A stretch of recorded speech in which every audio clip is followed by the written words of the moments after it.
Can't beat us, join us, please bring your coinage. We sink three-pointers, money shots, all net, all vets. Bums we not, jet skiing in them sunny spots.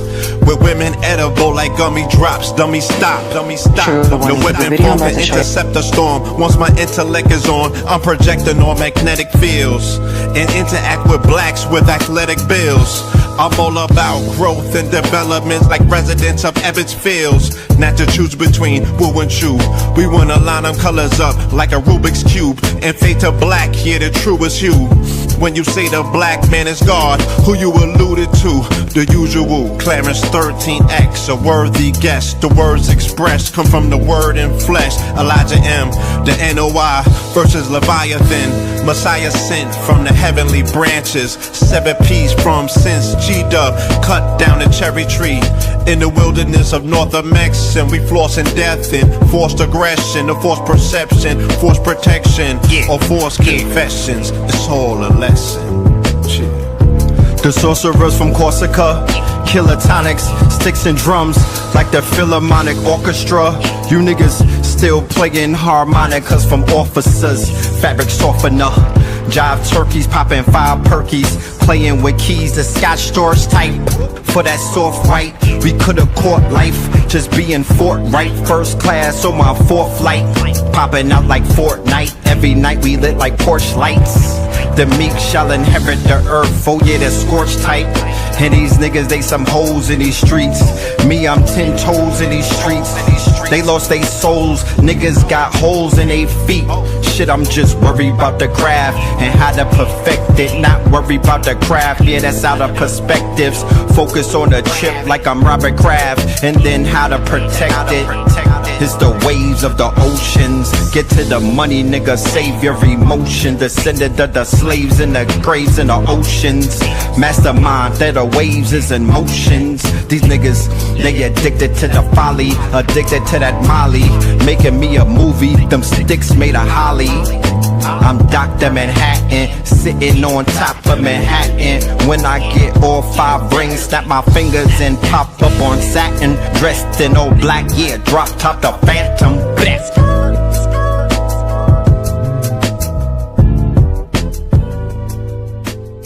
Crumb TV.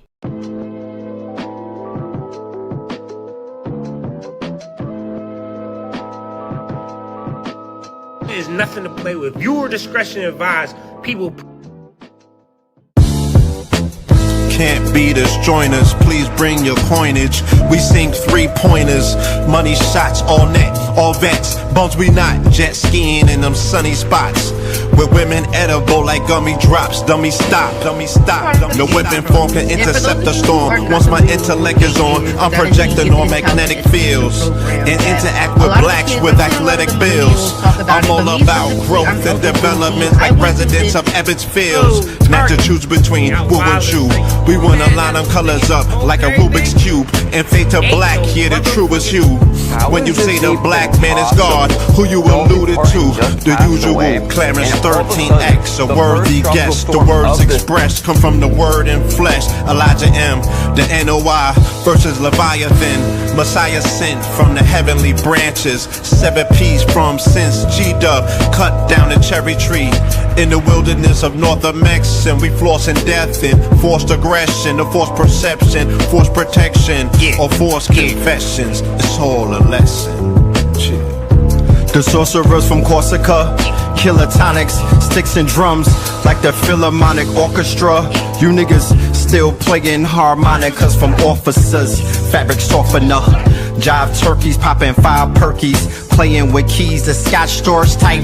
For that soft white, we could've caught life, just being forthright. First class on my 4th flight, popping out like Fortnite. Every night we lit like Porsche lights. The meek shall inherit the earth, oh yeah, the scorched type. And these niggas, they some hoes in these streets. Me, I'm 10 toes in these streets. They lost their souls, niggas got holes in their feet. Shit, I'm just worried about the craft and how to perfect it. Not worried about the craft, yeah, that's out of perspectives. Focus on the chip like I'm Robert Kraft, and then how to protect it. It's the waves of the oceans. Get to the money, nigga, save your emotion. Descended of the slaves in the graves in the oceans. Mastermind that the waves is in motions. These niggas, they addicted to the folly, addicted to that molly. Making me a movie, them sticks made of holly. I'm Dr. Manhattan, sitting on top of Manhattan. When I get all 5 rings, snap my fingers and pop up on satin. Dressed in all black, yeah, drop top the Phantom. Best.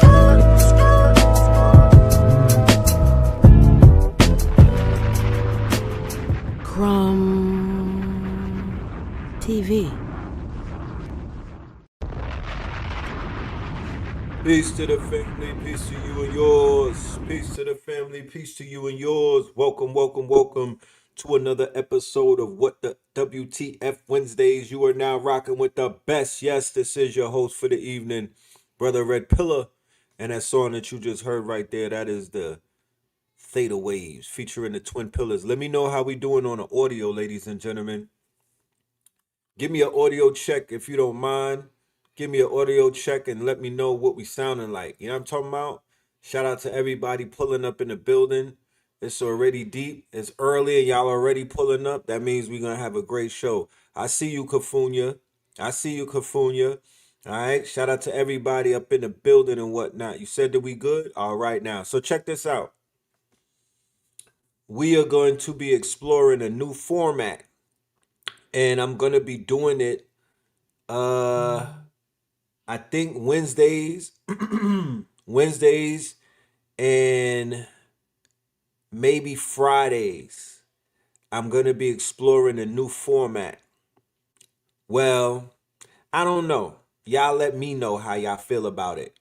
Maybe a Melanin Monday or a Third Eye Thursday. We might utilize that in this form. So what we're going to be doing, because we got so many people in our network that, you know, I've been wanting to interview, right? There's so many cross promotions and cross platforms and digital convergences that are taking place. We have to allocate a day to interview people, right? So what I'm gonna do on the Wednesday show specifically is it's gonna be half news, where we do what we've been doing with the news clips, and then half interviews, where we're bringing on multiple people who got things going on that y'all need to know about. You feel me? Y'all need to know about these things. So that's gonna be the new format that we're gonna start exploring. And then probably at the top of the year, I'm thinking maybe January, who knows, we're going to switch into a newer format where one of the days are going to be straight lectures. We're just going to go crazy with lectures, PowerPoint, keynotes, straight information, research, because it's like the research that I've been compiling, I don't have nothing to do with it. If I don't do a lecture, the research go bad like milk. You know what I'm saying? And it's like I've been compiling all of this research. Like I'm grabbing clips and stuff, but I got mad research. Like I got, you know what I'm saying? Like my keynote done crashed my Macintosh and shit. I literally am sitting on tons and tons of research, and it's going bad like bad dope. You know what I mean? So I'm like, I need to allocate a day to get a lot of this stuff off every week. You know what I mean? Because it's stuff going on, and I'm covering multiple topics, but it's like, you know, I need a format to teach. You know what I'm saying? Straight up teaching the way that I've always been teaching. You know, with the visuals. I'm a visual teacher. So that is something that we're gonna be giving it to. We're gonna be giving that. We're gonna give a day to doing these straight up lectures and whatnot, because I do feel like y'all deserve some of that. Y'all deserve this information, the way that we put it together, the decoding, you know what I mean? Stuff like that. So look forward to that. Look forward to that. Today though, today I do have, I'm gonna spoil y'all a little bit, and I do have a powerful presentation that I put together because I've been talking about, well, let me give a little bit of let me preface it, right? This is something that I don't want to do. right? This is something that I do not want to do.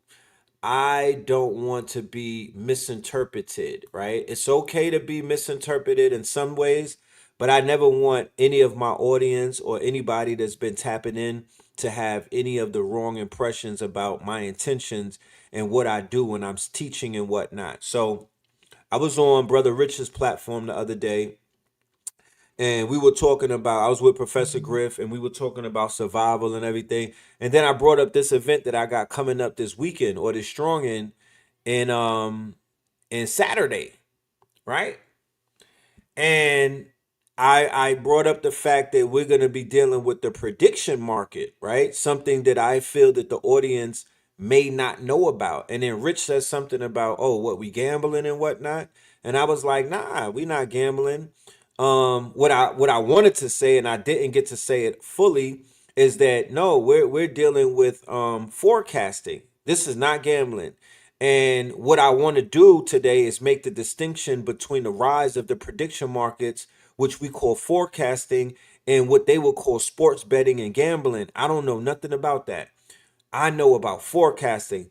I know that people come online every day and forecast. I know that the majority of teachers that come on these platforms, they get up here and they forecast. And there's nobody to fact check the forecasting. There's no follow up. There's no fact checking. There's no probability. There's no model that's built to see who amongst our teachers, who in our community is the master at this thing. And there's a multi-billion-dollar industry that they built right underneath our noses with forecasting. And I ain't talking about the weather either. I'm talking about events. So what I did is my due diligence. I went in the lab and I put together the research, because I got a whole lecture that I put together, but I'm just gonna give a little bit of some insight. And because of technology, because of Google Gemini and all of that, I was able to compile a nice little explainer through what they call notebook, right? So I'm gonna give y'all a sample about what y'all have to look forward to from my perspective this strong end on Saturday, which is going to be a monumental, groundbreaking event. And then later on, I'm bringing on the sister who's going to be opening up for Ras Ben, one of the openers. We have two. Shout out to Aisha, right, who created a whole entire app around the prediction markets. She's the one that inspired me and got my wheels turning. I'm like, oh shit, that's what we doing now? Okay, let's go. You know what I mean? The proactiveness. And I'm bringing on our good sister Ariel Angelic, all right, from the brand Angelic Alchemy. And she's gonna open up your minds and whatnot. She's gonna blow your she's gonna blow you away. I promise you. She got the science, y'all, about the God body. You feel me? How to build the God body, how to really tap in. I'm talking ancestral intelligence, the real intelligence. That's what I'm going to be bringing to the table and whatnot. But before I do, and I got my good brother Knowledge Born Allah, we're going to chop it up and whatnot. But before I do that, let me get into this thing, and then we're going to get into some news clips, and then we're going to get into our guests. All right. So let me set it off with this prediction model thing, so everybody has a great we all on the same page to what's going on and what's happening then. All right, check it out. Centuries, humans have looked to the stars, the seasons, and esoteric traditions to understand what happens next. Today, that ancient... For centuries, humans have... We got Kafunya opening up with the sound bowl meditation on Saturn Day, right after the block party for Michael Jackson with Spike Lee, right down the block. Then we got Kafunya opening up with the sound bowl. Then we got Sister Angelic Ariel with the free cacao. Everybody that's coming through the building, you're going to get you some cacao. I'm working on getting the cigars and whatnot so we can have cacao and tobacco up in this biatch, right? And then we have the opening acts and whatnot. And then Uncle Hanky is in the building. He's going to be dropping things, and he's going to have his technology with him. So, yeah, we got medicine in the building. We got technology. We got God body technology. We got Star Nation in the building. We got forecasting in the building. My man, yeah, Nicholas, It's gonna take over like we're gonna take off like a spaceship. You know what I'm talking about? Like we are going through a portal in Brooklyn on Saturday. That is a fact. Black August, this is how we're gonna end Black August. We're gonna land Black August the right way. You know what I'm talking about? Dog days of summer on that ass. We're gonna do it right. And Mikael is gonna open up the pathway. I'm gonna be doing my Billie Jean dance in the daytime, and then we're gonna, get charged up and pull right up to Nicholas. But let's go. Look to the stars, the seasons, and esoteric. Staring into the stars until it landed me on Mars.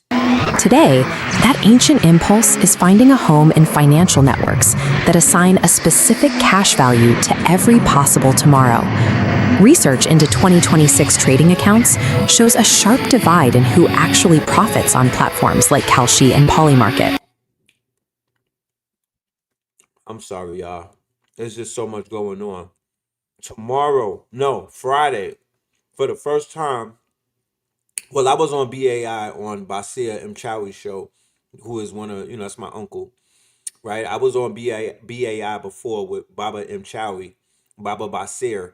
But on Friday, me and Ross Ben will be on a radio show.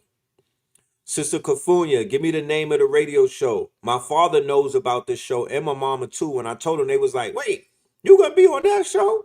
Right? So we are gonna be on WBAI at 11:30 a.m. I would be honored if the KT aliens were to pull up and, check out your brother. You know what I'm talking about? When I'm on the radio, I can't curse, so I gotta have Heart of Mind is the name of the show. Heart of Mind. This is real radio, ladies and gentlemen, so I could promote my event. You feel me? That's such an honor that they and the host, she's familiar with our work. She knows who we are. So it's a double whammy. You know what I'm saying? WBAI, hosted by Kathy Davis, baby. You feel me? Your boy is on the radio. Like when they be having people listen to themselves on the radio, they start freaking out. But yes, that's you see how powerful. Look, this thing started out as a Patreon class. You feel me? This started out as a Patreon class that me and Ross Ben was gonna do because we had to follow up to what we did a few months ago in the beginning of the year, and it has evolved from a Patreon class that we were gonna do. I was gonna be in my dark office by myself. You feel me? Me and my incense and my candles. But now I'm going to be right in Brooklyn in front of a crowd in Nicholas with Monique, the same Nicholas that gave me the opportunity 10 years ago to do Fear of a Blackamoor Messiah, one of my biggest lectures to date, right? And I'm going to be back in the building with Sister Monique, who I just was with in Atlanta at InvestFest. I'm going to be with Kafunya, Sister Kafunya. I'm going to be with Uncle Hanky, who I was with at my album listening in New York. I'm going to be with family. You feel me? I'm going to try to bring my son out with me because he goes to college the next day. So I need him to look at the professor working, sir. Like, look at them. You know what I mean? Yeah, these are the real teachers. I'm going to be with Sister Ariel. She'll be opening up. You know what I mean? I told her, I'm like, yo, just come through. It's going to be love. You're going to enjoy yourself. Like, this is family right here. You know what I mean? And we're gonna bring people from Brooklyn and New York and the tri-boroughs out who haven't seen us in a long time. And we're gonna do a pop-up with Cambada from 7 to 8 with the album and the merch. We got merch. We got CDs. We're gonna be signing them. And we're gonna be playing music, celebrating our art project, celebrating the completion of something that we started many years ago. This album didn't just come over the week. This came many years ago. We've been working on this for about 4 years. You feel me? Knowledge born Allah. Shout out to the God. Shout out to Rob in the building. All right, let me stop talking. Let me play this and let's go. This is about the future prediction markets, but what we would call the forecasting industry. For centuries, humans have looked to the stars, the seasons, and esoteric traditions to understand what happens next. Today, That ancient impulse is finding a home in financial networks that assign a specific cash value to every possible tomorrow. Research into 2026 trading accounts shows a sharp divide in who actually profits on platforms like Kalshi and Polymarket. A small percentage of professional winners consistently outperform the crowd, while the vast majority of retail participants lose money to these skilled traders. To avoid becoming liquidity for those professionals, you need a method for translating your insights into evidence. This guide will help you build a personal forecasting engine, a system for turning intuitive or esoteric observations into rigorous, testable data. Methodical. This framework bridges ancient observational practices with modern derivative contracts. It allows you to evaluate your actual forecasting skill objectively, separate from the high-risk environment of professional gambling. Step 1 is defining the event. This tally board records a historical election, a clear, measurable outcome. To test your forecasting ability, you must move past vague feelings and anchor your predictions in this kind of hard, verifiable reality. A statement like, "a leader will face trials," is a prophecy that cannot be measured. A prediction like, "the incumbent will secure the nomination by December 15th," has a binary resolution and a strict deadline. Step 2 is generating the probability. Because no single data point reveals the whole picture, you must combine multiple information streams into a single thesis. This prediction stack funnels empirical data, like economic indicators, and esoteric signals, like astrological transits, into a central node. This node represents your personal model. You make this model functional by assigning specific mathematical weights to your inputs. In this example, we assign 25% to historical data, 15% to news sentiment, and 60% to an astrological transit model.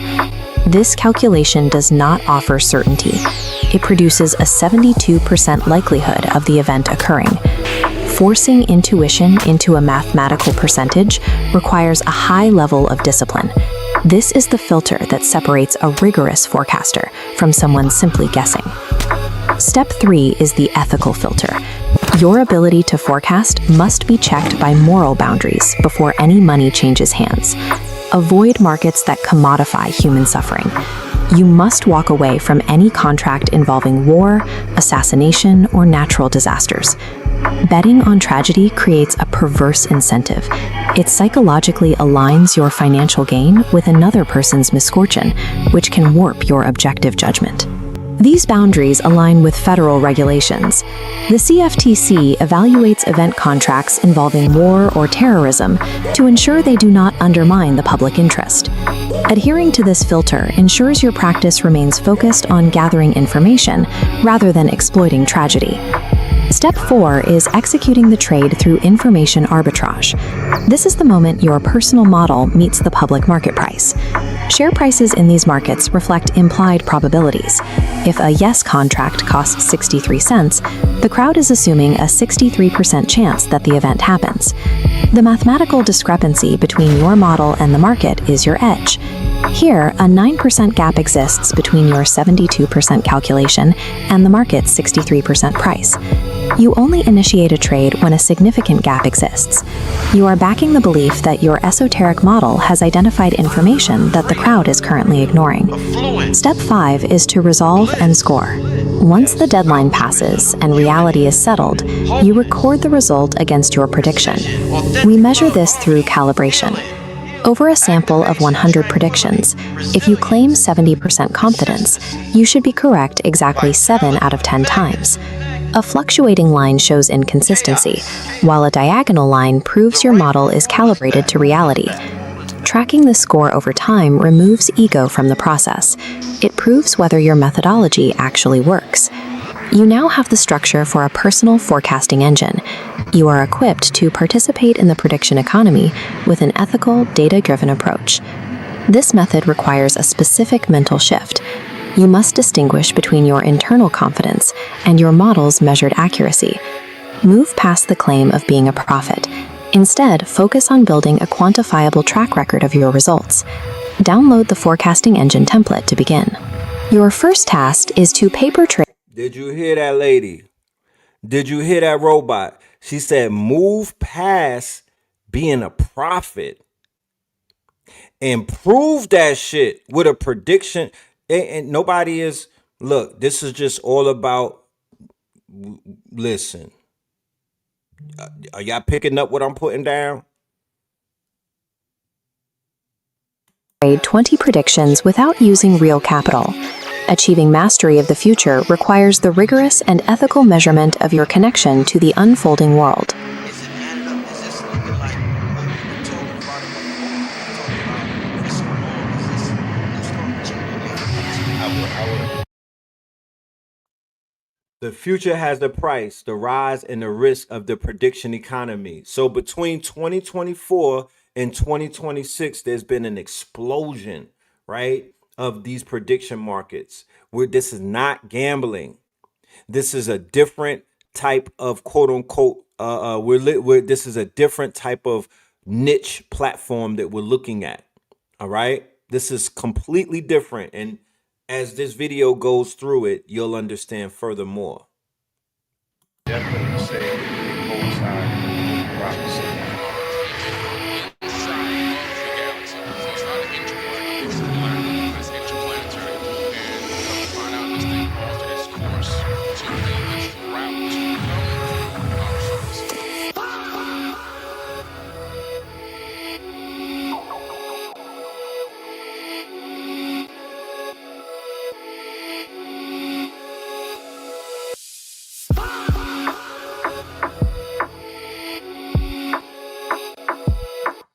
So what this graph is showing you real quick in a nutshell, right?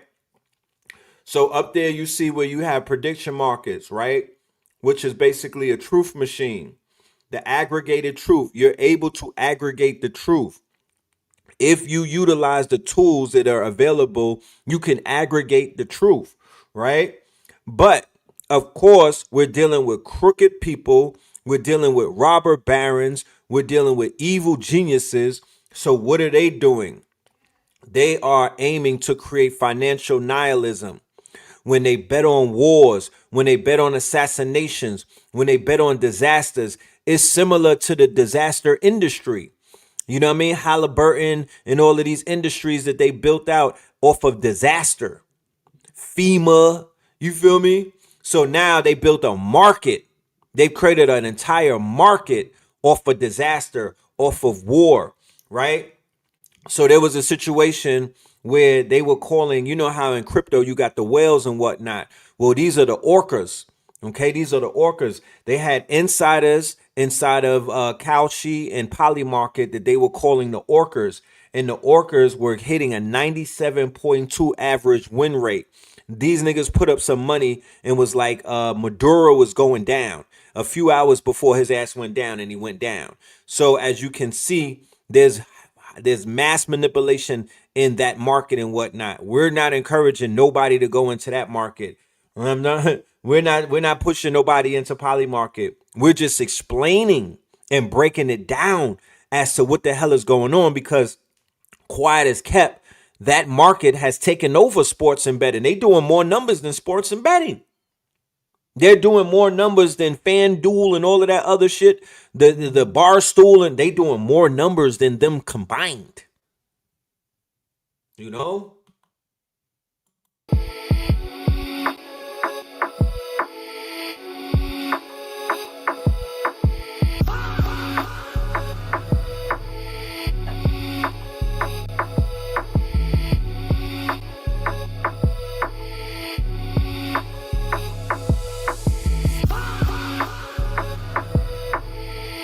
So right there, you see this loop, right? You see the reflexive loop. This loop right here is very important, because what they're beginning to do is they're beginning to manipulate public opinion through the loop, right? Kalshi was going crazy during FIFA. Hell yeah, it was going crazy during the Knicks. It was going crazy during goddamn NBA finals, WNBA finals, FIFA. Remember, events is where prediction markets thrive, right? And I'm going to show you how they basically separated the two. But contests, they said that you could trade on contests. You can't trade on war. You can't trade on death, but you could trade on contests. because with contest, there's a variation of A and B. Okay. So as you can see, market odds influence media reports, which then alter voter or consumer behavior. CNN and all of the news channels are plugged into Polymarket now. They are integrated with Polymarket and Kalshi, and that's how they're telling the news.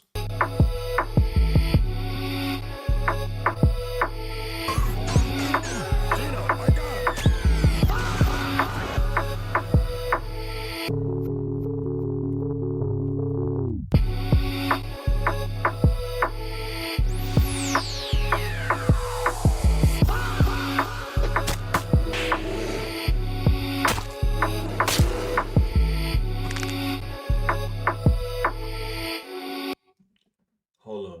Let me see something. Okay, so here's the numbers. Here's the numbers. Here's the supporting facts, so it's not just speculation, right?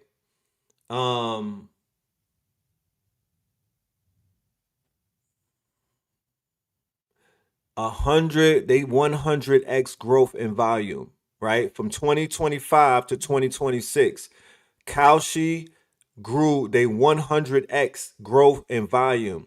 They went from 30 million a week, right, in 2025 to $5 billion a week by late 2025, driven by mainstream partnerships. So when they got with CNN threw billions on them, and a few other people threw billions on them. They went from 30 million to 5 billion a week. Look at that growth.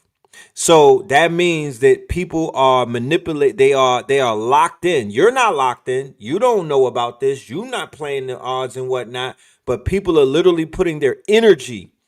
They're literally putting their chi. They're putting their energy and their money into this quote unquote into these markets and whatnot. The prediction model. The financialization of everything. The financialization of everything. Ethics experts question the morality of profiting from crises, warning that it creates a tiring society constantly on the make. Okay? Let us continue. So we're going to go further into this on Saturday. We're going to dig deeper into this. This is an explainer, but we're going to go deeper into this on Saturday to get people in a better alignment, you know. And we're also going to introduce a prediction model that was built by one of our students. Okay, they already built one, and it's ethical. Right now, you can go online and put money on whether aliens exist, the richest person this year, or the next global military strike. People are also placing thousands of dollars on pop culture, trying to project things like first-week album sales for Taylor Swift. Over the past year, the platforms hosting these bets, like Polymarket and Kalshi, saw their trading volume explode by a factor of 100. They are now handling billions of dollars in volume every week. Unlike a traditional sportback, there is no house taking the opposite side of your bet. This is a peer-to-peer derivative market. Buyers and sellers trade shares of a specific outcome, priced from 1 to 99 cents based on trader consensus. When a share costs 68 cents, the market prices in a 68% probability the event will happen. The price acts as a real-time forecast. By removing the house and relying on thousands of traders to set the price, these platforms successfully turned any difference of opinion into a tradable financial asset. There is a specific academic theory driving these platforms, called the wisdom of crowds. The premise is that a large group of people is collectively smarter than any single expert. In the 1980s, a Columbia business professor ran a classic experiment. He showed his class a jar of jelly beans and asked them to write down their best guess. The group's average guess was consistently more accurate than almost every single individual in the room. Prediction markets take this concept and add a financial incentive. When participants have their own money on the line, they are pressured to conduct rigorous, data-driven research rather than responding with their emotions. We saw this play out in recent high-stakes political elections. By tracking where the actual money was flowing, these markets predicted the winners more accurately than legacy pollsters. The mechanics work for gathering information. But applying this logic to every aspect of human life without regulatory guardrails risks treating geopolitical reality like an unregulated casino. If you want the most accurate prediction of an upcoming event, your market actively rewards people with inside information for placing trades. This scatterplot shows a distinct cluster of 152 accounts, labeled orcas, in the top right. Researchers found these traders bet on classified U.S. military secrets, resulting in $8 million in profit and a 97% win rate. Watch as these lines connect the orcas to thousands of other accounts. Deep-pocketed whales and automated bots instantly copycat these winners. When an insider bets on a military strike, that signal is immediately broadcast to the entire globe. In one case, an anonymous user placed a series of highly specific bets totaling $30,000 just hours before the news broke that the United States captured Nicolas Maduro. They walked away with a $400,000 payout. In the traditional stock market, using non-public information is a crime. On a prediction market, insider trading on war and geopolitics is the engine that generates the platform's accuracy. But this vulnerability extends far beyond just military intelligence. Because these platforms offer highly specific, low-volume markets, everyday events are now subject to the same potential for manipulation. During a recent White House press briefing, users were betting on exactly how long the session would last. The press secretary abruptly left the room just seconds before the 65-minute mark, perfectly aligning with a specific payout threshold. This dynamic creates a highly perverse incentive. The mere presence of a bettable market gives insiders a financial reason to deliberately change their behavior at work just to cash out. When people can profit off assassination, global war and conflict, or a simple press briefing, the market effectively transitions from a forecasting tool to a reward system for people who can manipulate reality. In 2003, the US government actually attempted to build a similar system. The intelligence community proposed a policy analysis market to crowdsource forecasts on Middle Eastern geopolitics. The project included proposed contracts on missile launches and assassinations. It faced immediate public backlash, with politicians like Senator Ron Wyden condemning the program as a grotesque betting parlor on atrocities. The government scrapped the project within a day. 2 decades ago, society rejected a federal attempt to financialize tragedy. Today, private tech companies have built that exact machine. Now, federal regulators are stepping in. The Commodity Futures Trading Commission is attempting to establish jurisdiction over this multi-billion-dollar space. The agency is proposing a special rule that draws a hard ethical line. It would explicitly ban contracts involving terrorism, assassination, war, and illegal gaming. The CFTC will still allow markets that offer legitimate commercial utility or economic hedging. For example, contracts based on massive entertainment or sporting events, like the Super Bowl, would remain legal to trade. The creators of these platforms are fighting back in court. They maintain their vision to eventually financialize everything and turn every difference of opinion into a tradable asset. As these platforms continue to grow, the legal boundaries established today will determine how they operate. If we do not decide which parts of reality are... If it's hard to hear, just read it. You know what I mean? That's why I put the letters on there. I gotta fix that. Affluence, bliss, yes, altruism, unity. Make sure y'all get y'all tickets. If you are not in New York City, be on the live stream, be in the building. Like I said, I got a whole entire lecture that we'll be laying out. This is just the hors d'oeuvres. This is just to get everybody familiar about what a prediction model is and what a prediction market is. But this rabbit hole goes very, very deep, and we could get very deep with it. We could go scientific with it. Like, we could really go you know what I mean? For all of my blurs out there, we could really go down a rabbit hole with this one. Unity, wholeness, precision, authentic love, harmony, healing, activation, tranquility, resilience, consistency, vitality. So when I introduce you to the sister that built us one, there's more appreciation and more understanding and overstanding as to what she did and the power of what it is that she did, right? And the power of what it is. So we have prophets amongst us. We have soothsayers amongst us. We have truth tellers amongst us. We have people who are fortune tellers amongst us. It could be proven now. No more speculation. That shit is out the window. No more speculation. I'm not doing it. You could do it. I ain't doing it. I'm like, what's your poly market score? I'm not doing it. You could, if you like that, if you really like that, then you get rich, Biff from Back to the Future. Get rich, Biff. You know what I mean? If you really like that, then there's nothing else to say. There's nothing else to say. Make it be known. The rightful ruler's back. Ruler's back. Ruler's back. Ruler's back. Ruler's back. Ruler's back. Anyone with a smartphone and a digital wallet can now place real money wagers on the timing of military strikes, the survival of celebrity marriages, and even the return of religious figures. The platforms handling these wagers, places like Kalshi and Polymarket, are processing billions of dollars in trading volume every single month. Major news networks and financial institutions are broadcasting these betting odds as a new baseline for facts. They treat the numbers less like casino payouts and more like a verified consensus. This system turns human uncertainty into a tradable commodity. Every speculative thought is integrated into a volatile feedback loop known as the prediction economy. Unlike a traditional sportsbook, there is no house taking the other side of your wager. The system is entirely peer-to-peer, matching buyers who believe an event will happen with sellers who believe it won't. In this environment, price equates to probability. If a contract for a specific event costs 60 cents, the market is declaring a 60% chance that the event will happen. This relies on the wisdom of crowds theory.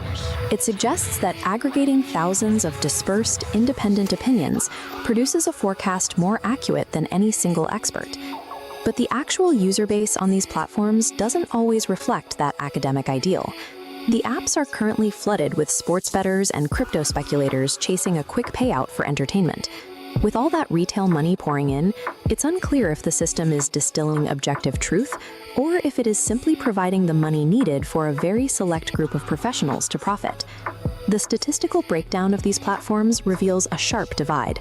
Roughly 71% of average retail users, the dumb money, consistently lose their wagers. The predictive power often cited by these platforms comes from a tiny 3% fraction of highly skilled professional traders and automated bots. Because there is no house, every dollar earned by that top tier is extracted directly from the pockets of the less experienced users. It is a strictly zero-sum ecosystem.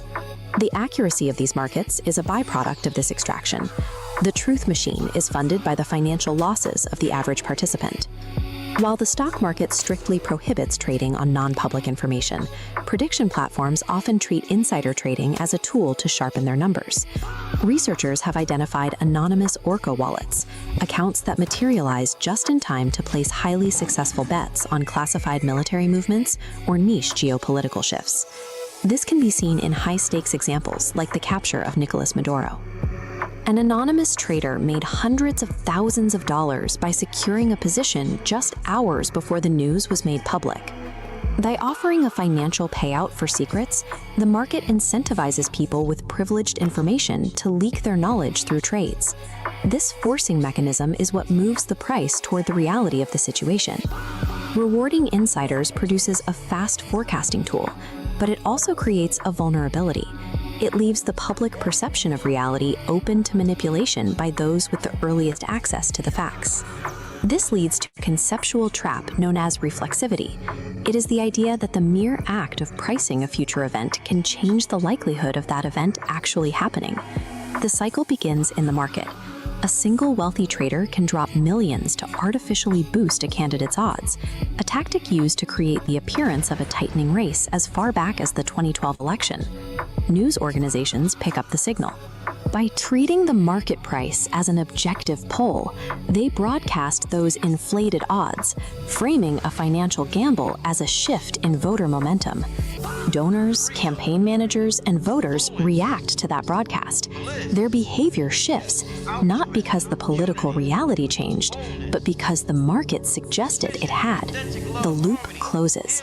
A financial bet successfully altered human behavior on a mass scale. using the market to manufacture the very reality it was supposed to be predicting. This technology alters the way the public interacts with time. Participants are shifting from passive observers of the future into strategic actors with their net worth tied to the outcome. Putting a price on human suffering creates a perverse alignment between profit and tragedy. When a trader earns a windfall from a military escalation, their financial interests begin to align with the occurrence of that violence.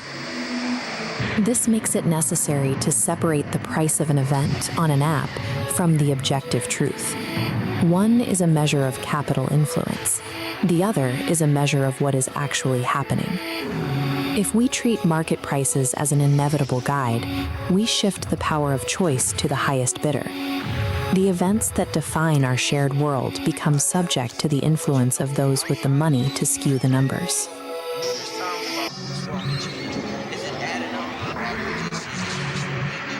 Make sure y'all tap in, y'all. Saturday, Saturday, doors open at 7 p.m.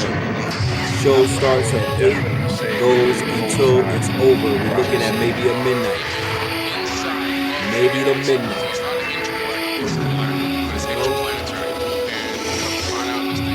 But we're going to teach more about this. We're going to learn more about this. We're going to become a lot more hip to what's going on out there. Okay?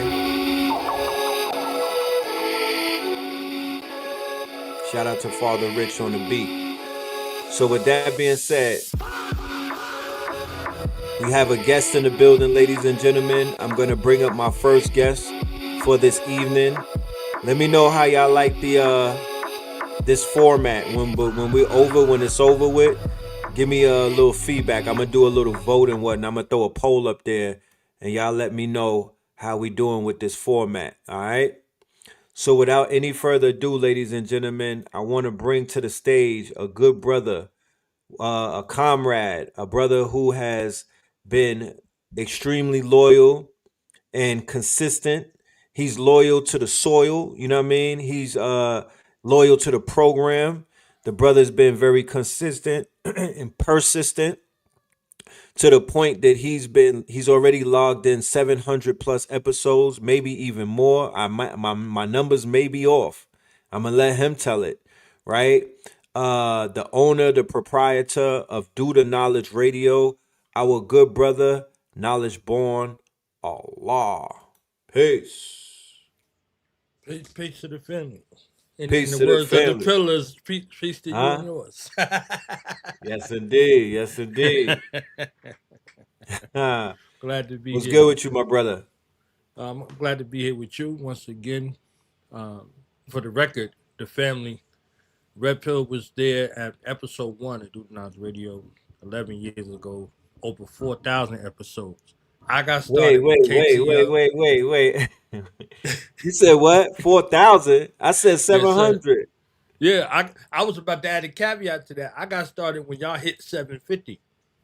Right, on when Blog when Talk, right? yeah, when I got started, y'all was at 750. Like I was a listener. You understand? So I want the family Yes. to understand the power of uh invitation through consciousness. You know what I'm saying? So the pillars, the pillar dynasty, I call them, have been giving us direct to consciousness, interactions for I don't know how long. You understand what I'm saying? So I went from a listener to KTL on Tuesdays and Fridays.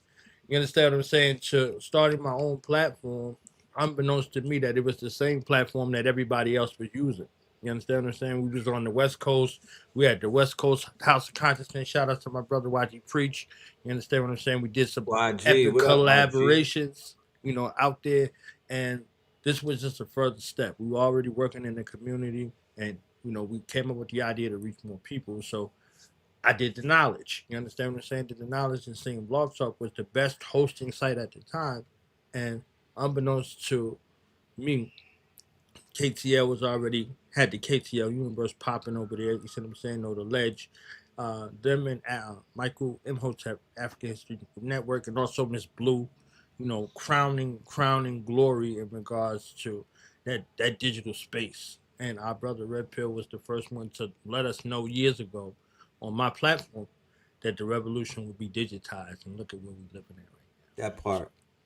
Yo, that's crazy that you brought that up because I had mentioned Nicholas, right? I mentioned Monique and Nicholas and them being the venue that was able to house my Fear of a Blackamoor Messiah.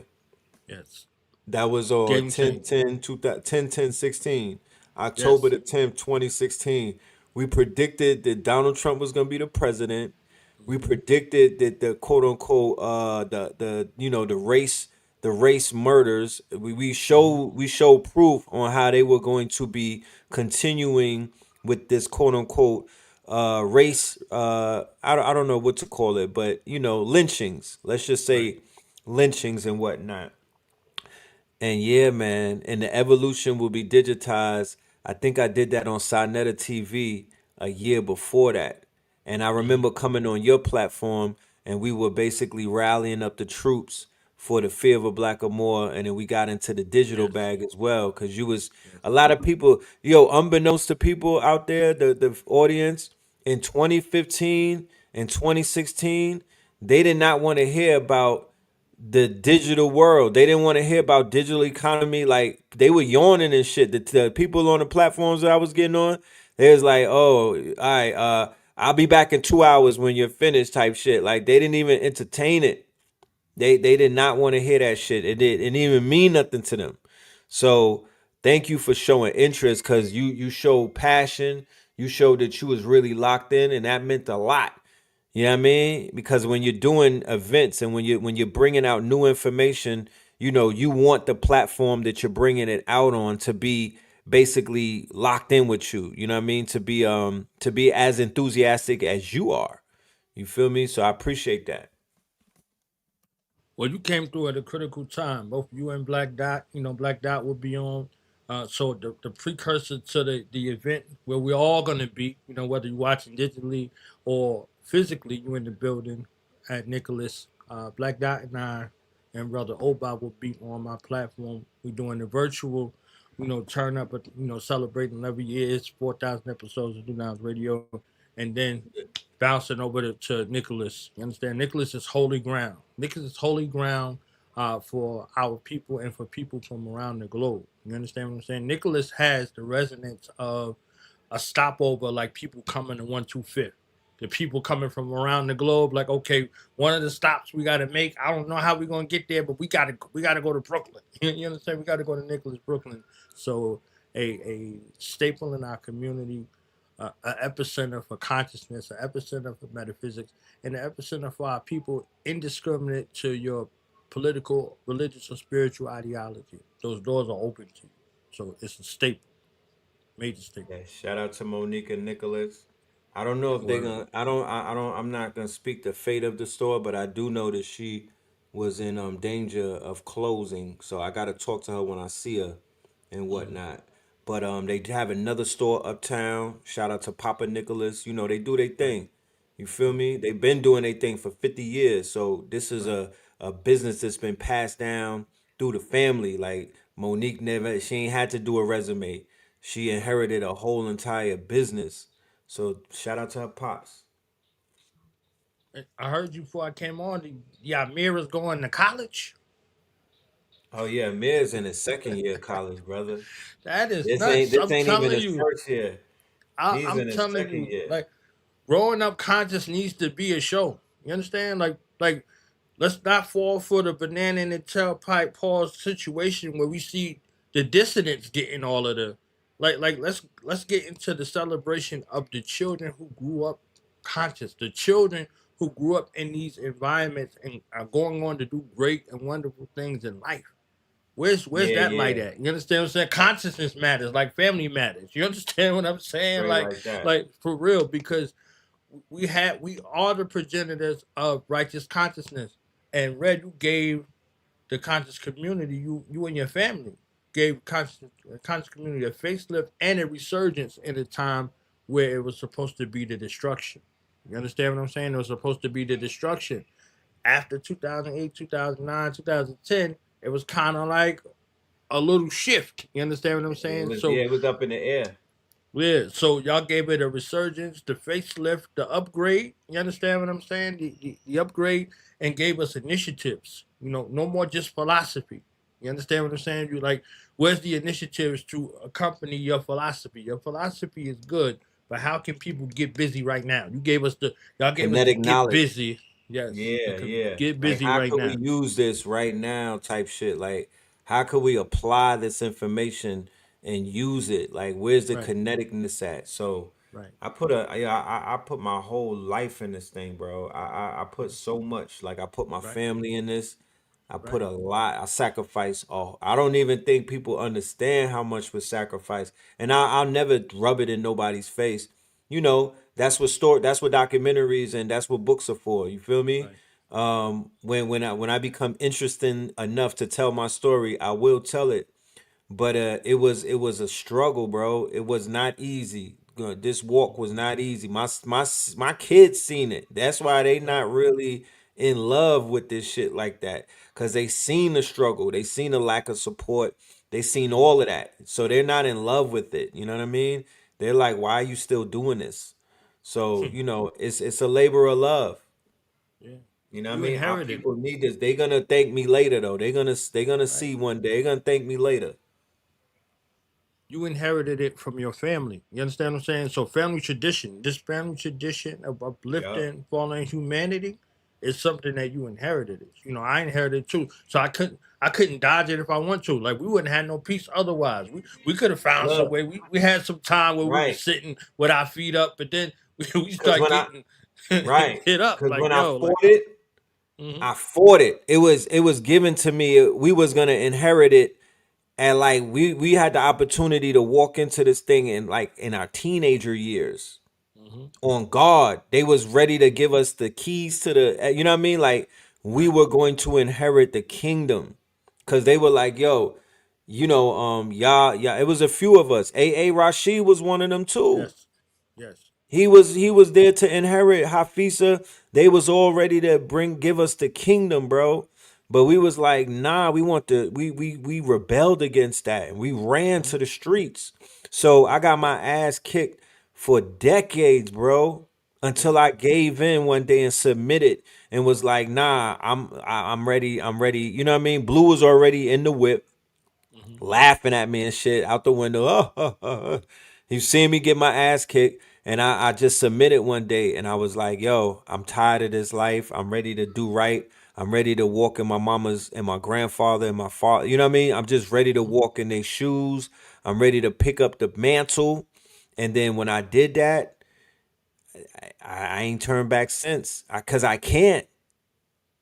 I really can't. Cause people don't understand. When I made that deal, I was 1 foot in the grave. So if I ever were to go back, I gotta go back to the grave. You know what I'm talking about? Like I'm not. right, I can't walk away from this and walk into a paradise. Nah, y'all don't understand. The gates were closing on my neck. right. I was out of lives in the video game. I was on one life with like 20% health left. I was hmm done. Then I was like, you know what? I don't want to die. I'm not ready to die. I'm going to live my purpose. You feel me? And then soon after Right. that, my son was born, the same son that we talking about, and he solidified that.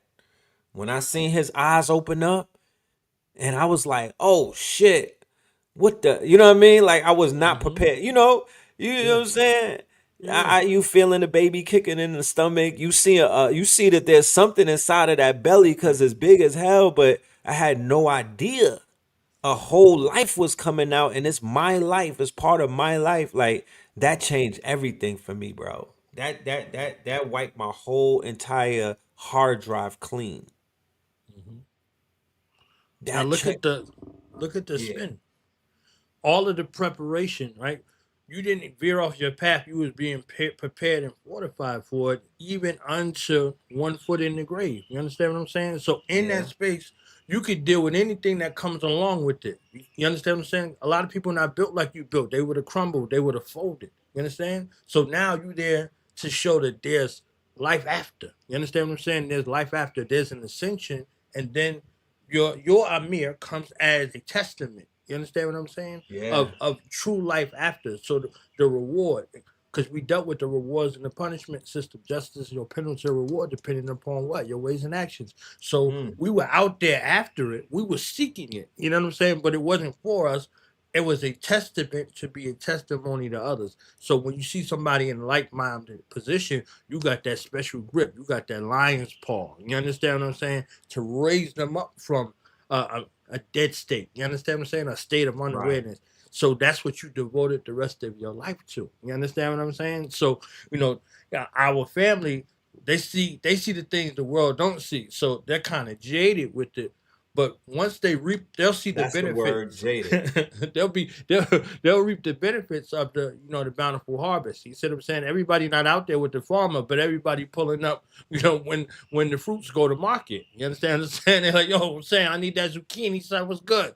You understand what I'm saying? So I need that Blackamore Messiah 5. You know what I'm saying? What's up? Like, whoa, whoa, whoa. You know what I mean? So they come for that work. They come for that cloth. You understand what I'm saying? So the Yes. the benefits outweigh, but and it's the ebb and the flow. So all of that was preparation for the nation that you building, the nation that you built in your imagination, because y'all gave us that first. Don't let anybody run off with that like they came up with it. You know what I'm saying, y'all gave us an imagination and then poured it out of our minds and consciousness and said, okay, we got initiatives to couple with that. Let's go build something. Let's go create something. You understand what I'm saying? So from direct to consciousness to direct to reality. You understand what I'm saying? So dope, man. Mm-hmm. Dope, dope. Yeah, I went in the military. I went through all of the every other route you could go through to strive to go away from whatever this purpose is, but it was all purposeful and it was all by design. There was no mystery God and none of it. I was told from the time I was 4 years old the path that I would walk on. So there was no surprises. You understand what I'm saying? Right. There were no surprises. I just had my own little spaces, and then later on reflecting on it, like, yo, this is what it is. You understand what I'm saying? Like I presented my mother to the world, and she was on top of the world, and she was called back to the ancestral realm. You know what I'm saying? I was broken. You understand Right. what I'm saying? I was Right. broken. I had to find Condolences, my man. voice. I had to find my being, my entire being together, and Do Not Radio became something that I could be a voice for the voiceless because I was voiceless at the time. You understand what I'm saying? So Mm. after completing that cipher, now Do Not Radio stands as the voice for the voiceful. If you're voiceless, you can't apply no more. You understand Mm. what I'm saying? Once you Right. pass that cipher and then you go into the next chamber, this new chamber of knowledge for the adept, you have to be voiceful. You can't be bringing voicelessness to the people. You understand what I'm saying? It has to be an abundance that comes out of your being that permeates and resonates because we're going into a cycle of abundance. We went from a cycle of lack and scarcity to a cycle of abundance. Are you prepared mentally, emotionally, physically, spiritually? You know what I'm saying? So that's what we're doing. Super facts. Super facts. Did you happen to see the situation in Nepal today? In Nepal, the flood? No, I seen yesterday the current count was as of yesterday 150 hurricanes and something like 50 earthquakes happened. You understand what Yes. I'm saying? Like, yeah, like all over the place. And then these rolling blackouts that they're reporting as outages that they're localizing in certain areas, but it's Yes. permeating throughout the United States. So in the mission of honoring Mike, Gary's on the radar. You understand what I'm saying? Gary's on the radar, on the precipice of Hurricane Katrina. It's on the Mm. radar. Like all these things are That's happening. August the So 28th, right? 29th, yeah, The 29th, 29th. I remember right? that day clearly. Yeah, yeah. And we're gonna be celebrating Mike in Brooklyn. That's crazy that you brought that up. Spike Mm-hmm. Lee is doing a big ass block party in Fort Greene Park on Saturday, the same day that we are hosting Ros Ben. And Gary, Indiana is home of the Jacksons, not just Mike, but the entire entourage. Joe, Catherine, Janet, Latoya, Tito, Jermaine, Mike, the whole Grandy, the whole gang. And his energy is going to permeate through that park and through vessels, right? You know, I saw clips of children. I'm talking about they got TikTok 10-minute videos on God, 10-minute Right. of little children straight breaking down, crying, going through it, bro. When they realize Micah's not here. Right. 3-year olds, 5-year olds, 7-year olds. They like, wait, mommy, what you mean Michael Jackson is dead? Breaking down. Let's not even talk about the ones that are dancing to the music Right. and the ones that are in Soothing love with prayer. the music and the Yes. ones that are straight infatuated with the man that is known as Michael Jackson. But the one when they find out that he's no longer that he's an ancestor, they got a whole 10-minute full of TikToks with these children are literally going through emotions, yo. So if he live in my heart, in your heart, and my mama's heart, and he's Mm-hmm. also living in babies' hearts, Mm-hmm. this is not no regular person, y'all. This Right. is messianic energy on fleek. Right. This is what the Blackamoor Messiah. This is what that energy evokes, right? And then when you get into the Book of Enoch and when you get into the biblical narrative, Mm-hmm. Mikael and everything, like it Right. goes there. Bobby It gave it goes to there. us. Bobby Hemming gave So it to us. Saturday will be a mystical event for me. You feel me? Mm-hmm. I'm going to treat that as a mystical spiritual event. That's not a block party. You feel me? That's a coronation, you Right. know? So yeah, I look forward to that. Yeah, and Spike, for all intents and purposes, gave one of the best breakdowns and documentaries of Hurricane Katrina in essence. You understand what I'm saying? So all of Yes. these things kind of culminate all together. You know what I mean? So that was one of those. And I believe Bobby gave the greatest, breakdown and decoding of Mike's life with Woo, his man, he words. did. Yeah. So, and the minister had some wonderful things to say, but Bobby gave it all the way through the industry and all of that. Dick Gregory added a caveat. You understand what I'm saying? But Bobby gave that who Archangel Michael was and is. You understand what I'm Yes. saying? The And the the occult, yes, esoteric, metaphysical breakdown that yes, nobody could do like a Bobby. I don't know. I'm not saying no one is qualified, but it was almost like Cinderella's foot in that shoe. right, It just fit right in there. right. And he did not disappoint at all, you One know? hundred percent. 100%. So we we got to go back and look at these. We got to go back and curate them. We got to go back and break things down. People are looking for things that are ahead. You got to go back in order to see them. So what you were just breaking down earlier before I came on in regards to this model that y'all going to be breaking down, on the strong end, is deep because it puts to bed a lot of the things that we had that we thought were just colloquialism. Oh, the original man, predicts his history 25,000 years in advance. Yes, yes, now the technology is striving to catch up to what your mind can already produce.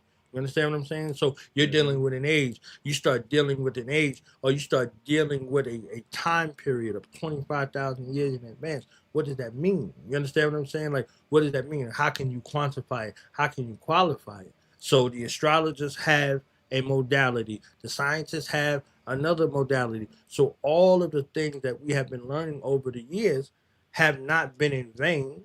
It just wasn't the time for them to be actualized. You understand what I'm saying? So Right. there's an acknowledgement phase and then there's an implementation phase.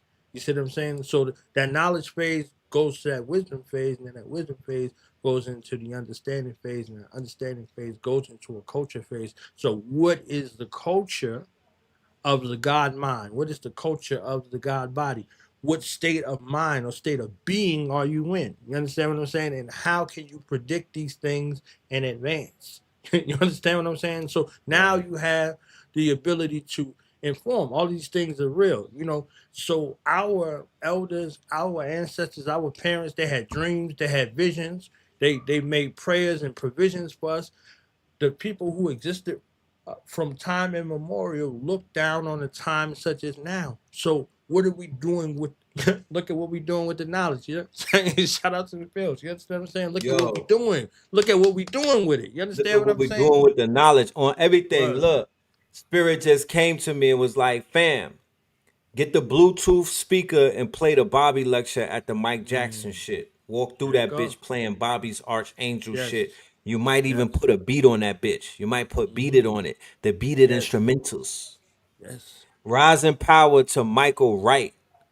Right. Nights like this, I wish raindrops would fall. Nights like He this. right. The He legend. gave us via the character. We know who he was, but he also represented an entire energy. You understand what I'm saying? How important the Yes. five heartbeats was and the temptations. They showed us all of the pitfalls that created the entertainment industry and what comes along with success. You understand what I'm saying? What comes along with Mm-hmm. success, what come along with being at the top in these different places and spaces, and the sacrifice. You understand what I'm saying? They were like, oh, maybe he was David Ruffin. He He exuded was an all of energy, them. right? But he was everybody, right? He He was was everybody. that one, right? And Right. then they gave us Sugar Hill.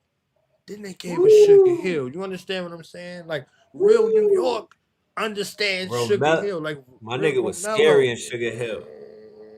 Man, yeah, yeah, yeah. That's I'm Romello, telling you, it right? was beautiful. That was Ray Nathan.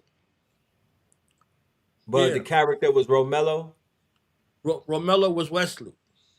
Romello was Wesley, right? Yeah, he was Yo, Ray Nathan. You see what I'm saying? Like, and he was for all intents and purposes, he was Dessalines. You see what I'm saying? His brother, was Toussaint. He was the guy that can out. You ain't gonna outthink him. You're not gonna out strategize him. You see what I'm saying? He was like, nah, this is the flavor that they savor around here. Neighbor. He came out with the tools. He had that Dessalines Blake. energy.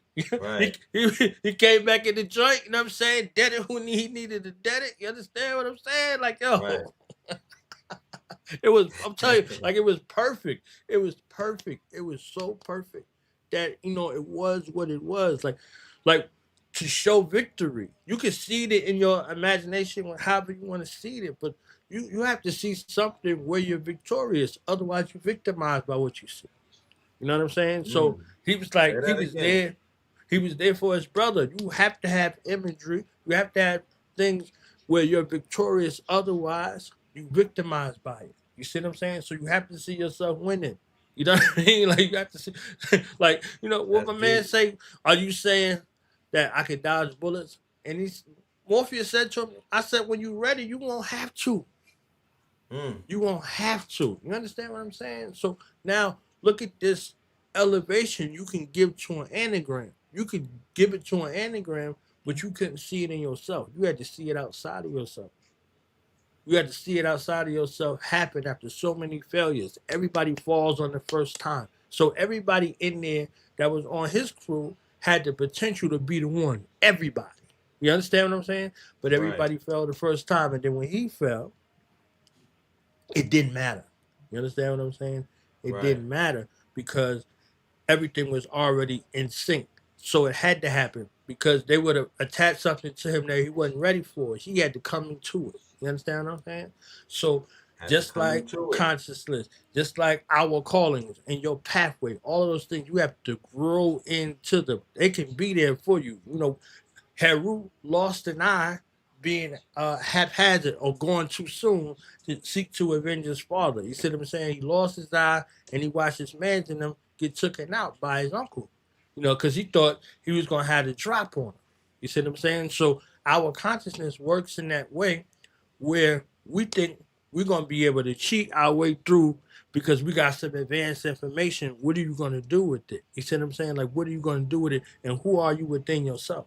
You know what I mean? So the when you spoke about the polarity between those who dealing with it, I'm paraphrasing, from a righteous perspective versus those who dealing with it from a nefarious situation, they have their results. You know what I'm saying? So this model Right, that's being created that they utilize in the corporate structure, they had called predictive analytics. You understand what I'm saying? So the corporate right. structure had funded all of the other structures that exist the military industrial complex, the entertainment industrial complex, and the prison industrial complex, all where the stakeholders are there saying, oh, we need this ROI, we need this return on investment. And you were talking about Halliburton and the defense contractor.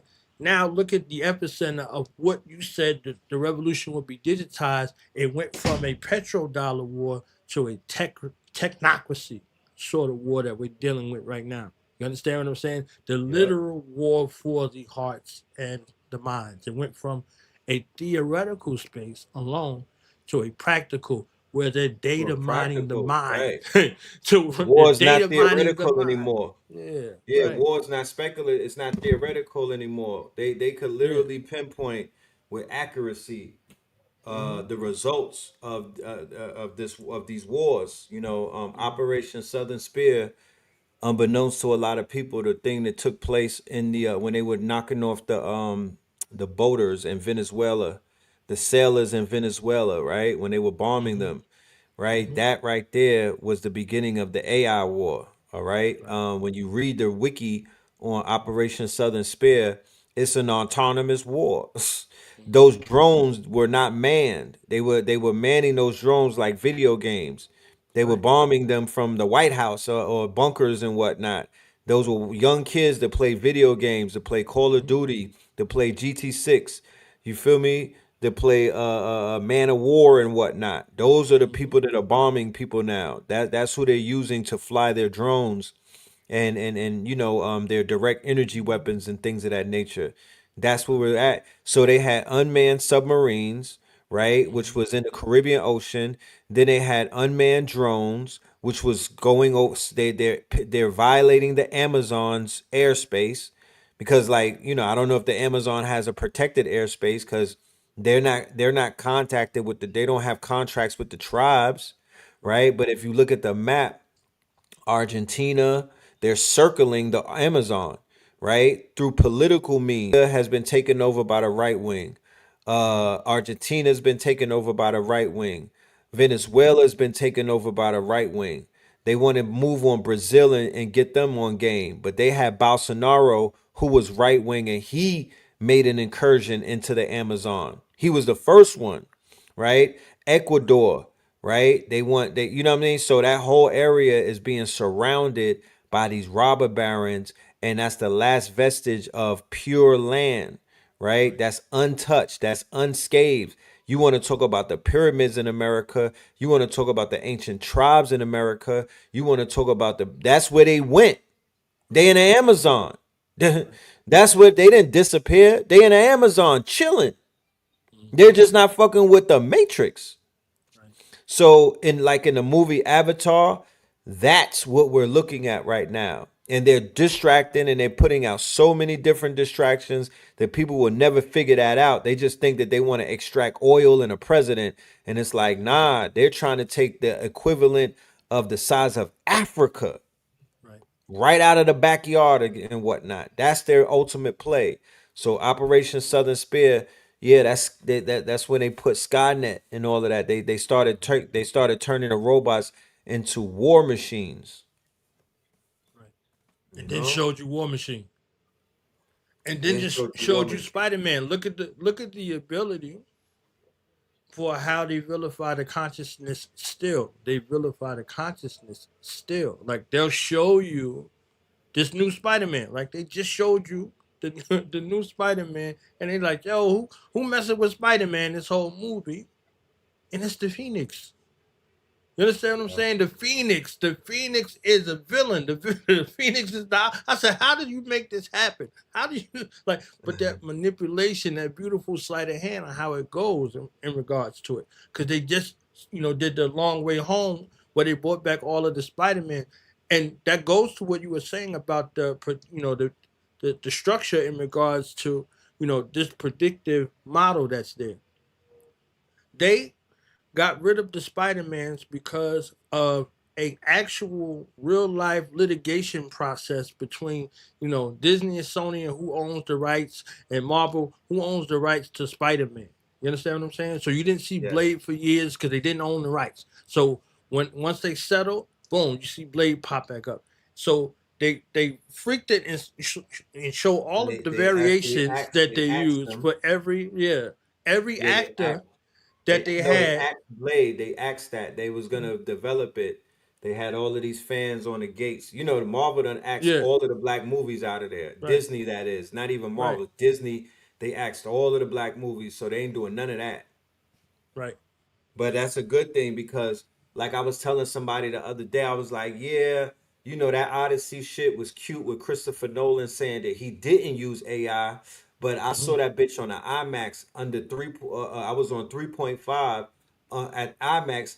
I'm like, what if he did use AI? Fuck you mean? Right, They be trying to flex like, yeah, I shot this all on my personal camera and I didn't use AI. Yeah, that's cute, but that shit was boring. What if you used AI, you weird ass right, nigga? What would it have been then? What would the Odyssey have been if you put 100 million in the AI special effects? right, On you had the nerve to have us in IMAX and you not using AI, you weirdo. What are you talking right, about? Give me my money back. So with all of that Marvel, they acting cute and everything, that's just gonna leave room for real movies to come out. You right, know what I mean? A real black ass Blade, right. a real turned up superhero. Because to be honest with you, if anybody watched the Amazon series The Boys, all season 5 with Homelander and Hmm. A Train and all of them, Right, you're not gonna watch anything that the Avengers can do or Spider. You're nothing that Marvel or DC comes out with is entertaining anymore. right, That's like they destroyed that universe by coming out with superheroes that be killing niggas. right, right. And that's the Superheroes was part out where there they only smacking went bellies to, and whatnot, and Kurtz right, and right. Robin shit. You don't want to Yeah, see the that Marvel thing is dead now. It's like right. y'all not dark enough. That's real. And they had to, they had the Punisher in there like a sucker. You understand what I'm saying? Like under no, like he not, like it He was ain't punishing craziness, shit. right? Yeah, he's not doing Punisher. You know what I'm saying? So like the thing was they still win when it looked like they lose. You see what I'm saying? So they act like they didn't have the rights and all that, and they was going through all that litigation. They just made other Spider-Mans, and then I'm sitting in the movie theater with my sons, and every generation is cheering for their Spider Man. When you know what I mean, on a long way home, the multiverse situation, and then they went through the Hmm. multiverse, and everybody's cheering for their Superman and their Batman and all that. Like they really put it all together to where it's like, all right, we flipped the script. We flipped the script. You watch Flash. He's trying to save his mother. He's going through all of these iterations, and iterations, and he stopped by himself. You know what I mean? Like Right. so, with all of the abilities to be able to do all of these things, I agree with you wholeheartedly to see what this means on the next level. You see what I'm saying? Like on this next level type of situation, what can be created uh via Allah's intelligence or what we call an artificial intelligence. You understand what I'm saying? We dealing with Allah's intelligence from that way. Like how could something exist without this, you see what I'm saying, preset in regards to it, or ancestral intelligence, I call it. You understand what I'm saying? One way or the other, Right. there's insight. You see what I'm saying? Because there's no way uh, that a mathematical computation machine can be telling you things about you. You understand what I'm saying? So something else is Right. getting tapped into. The akashic. You understand what I'm saying? So there's a point where things can go, and then there's a point where things can't go. You know what I mean? Like there's a point where people can go, and there's a point where people can't go. You understand? So they gotta Super wait. facts. Like Dot always used to say, boom, they gotta ride a wave up out of here. So this is a wave. So, they got a place in darkness to create a wormhole situation. How you talk with the crisis produces the Christ. The Christ figure comes up out of the crisis. So the crisis is created. They thinking, okay, these cats and Gary gonna be taking each other out. They was like they felt more love than they ever felt, and they said this is the old Gary coming back.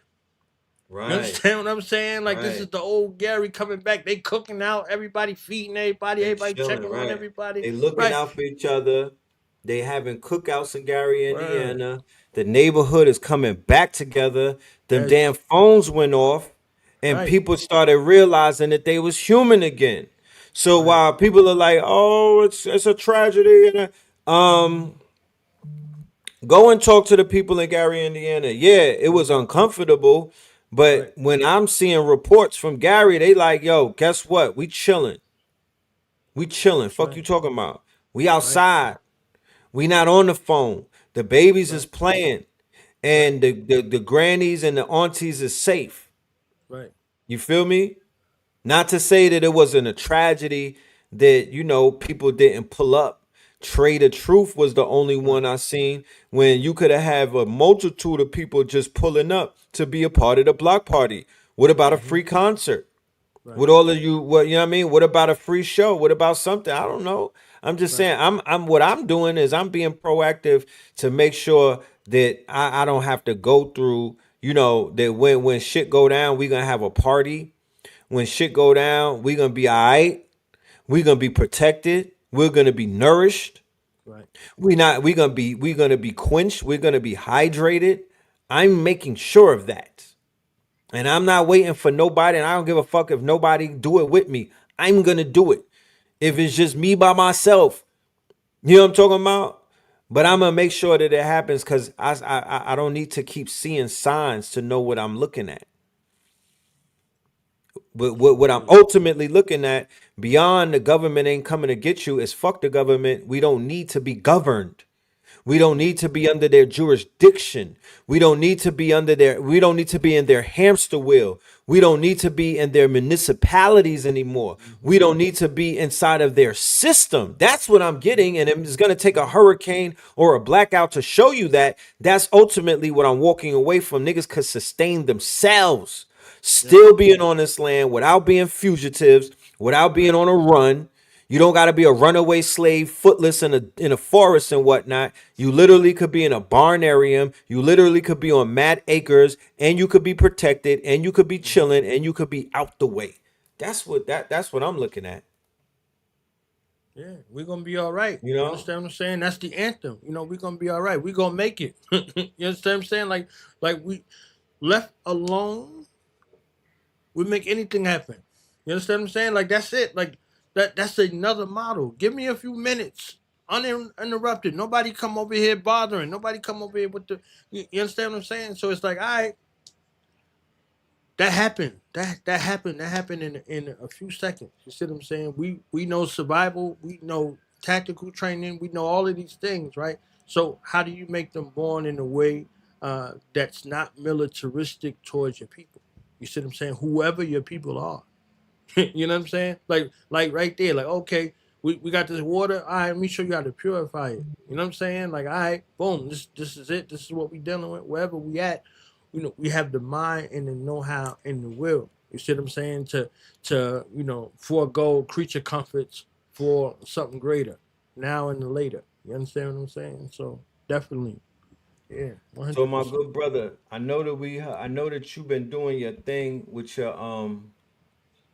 your platform. You know what I mean? You've been handling business, and you've been creating not just content, but you've been creating products, and you've been creating quote unquote a library, especially nowadays where there's two things that people are responding to, right?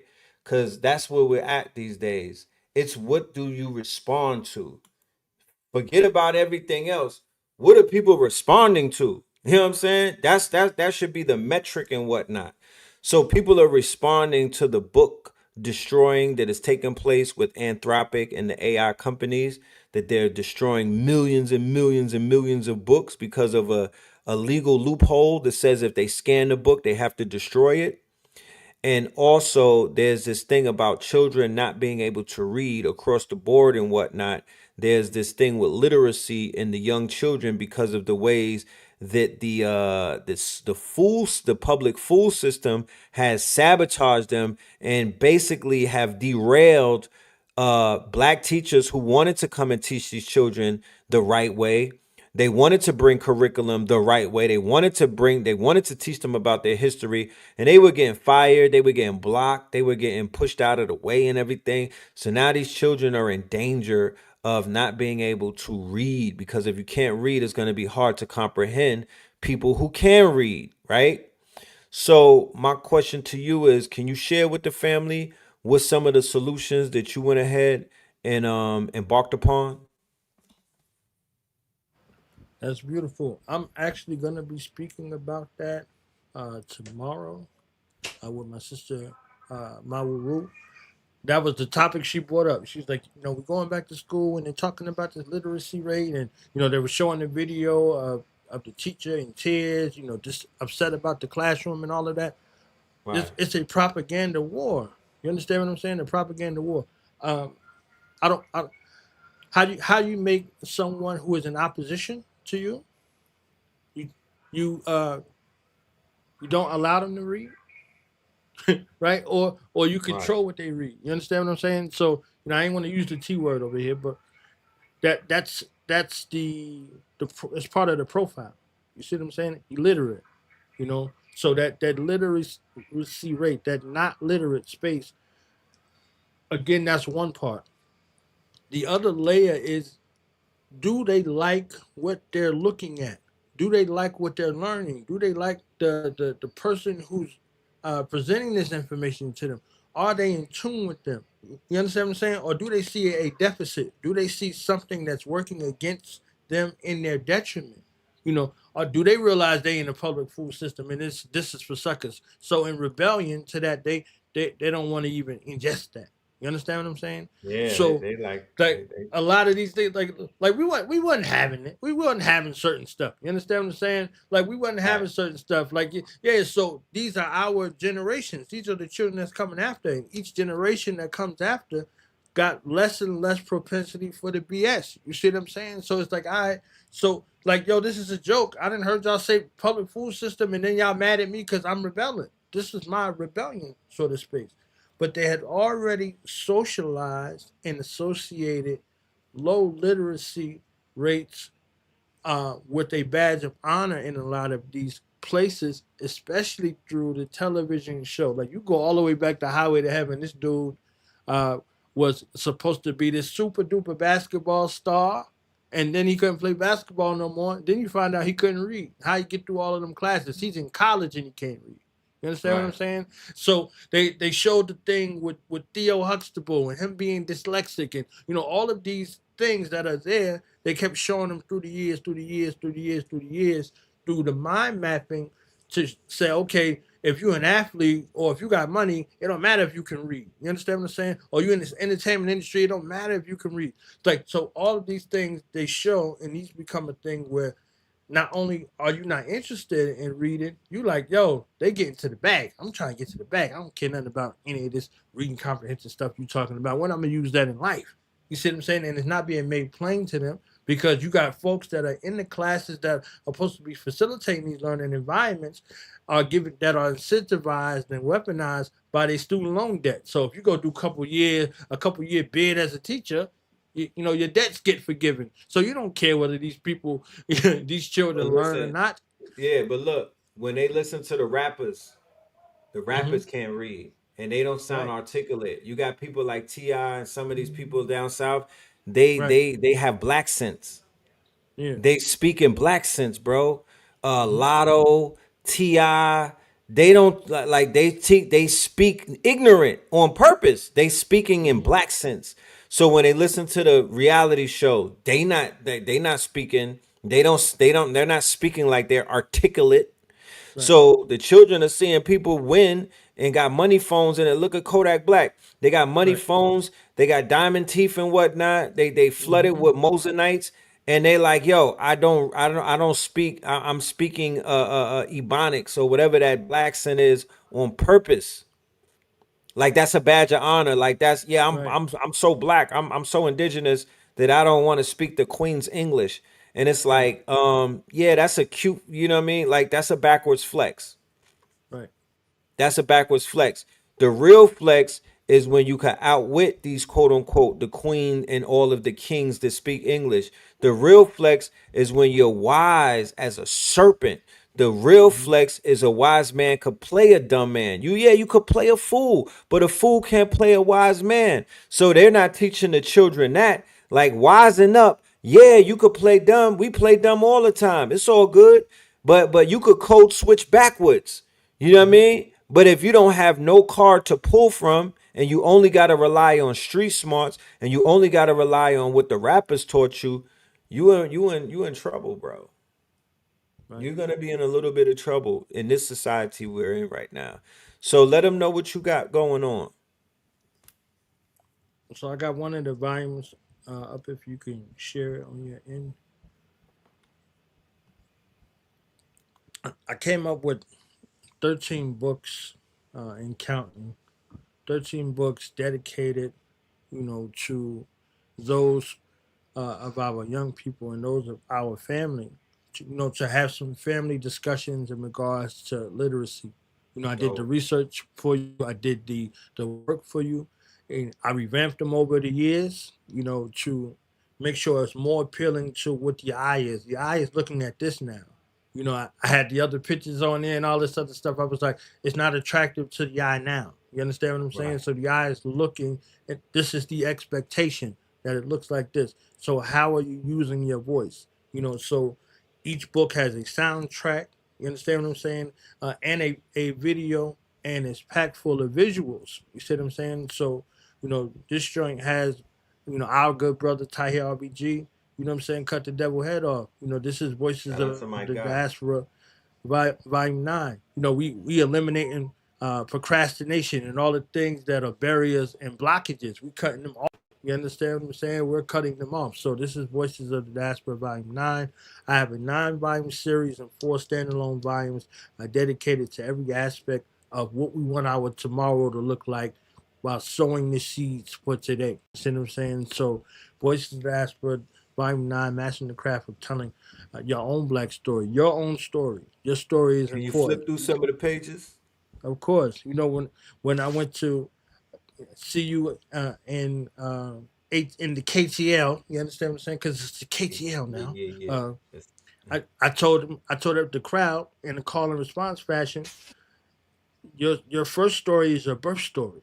You understand what I'm saying? And right. they responded. So we're working from that space. So your birth story becomes your origin story in the physical world. You existed, It far does. beyond that reach, but your physical world, like, what's your origin story? Like, y'all heard my mother tell my origin story. You understand what I'm saying? I was born 3 months premature. Doctors tried to experiment on me in the hospital. I was like, damn, I sound like a comic book. You understand what I'm saying? Like, Right. so literally, born 2.5 pounds, went down to a pound and a half. All kinds of situations in Mm. Beth Israel Hospital. You understand what I'm saying? So, what's your story? How is your story being told? You see what I'm saying? Who's in charge of your story? Who's in charge of your narrative? Is it you?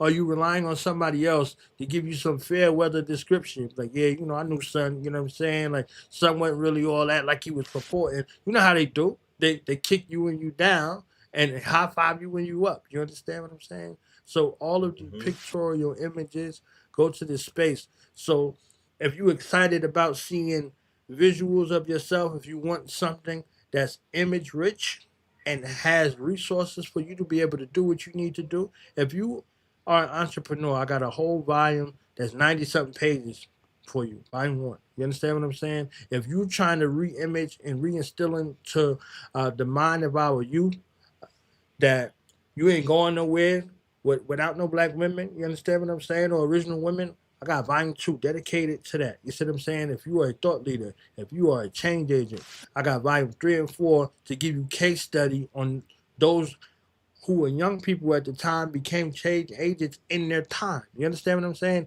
And you could look at those models to see if they're a successful model for you to implement.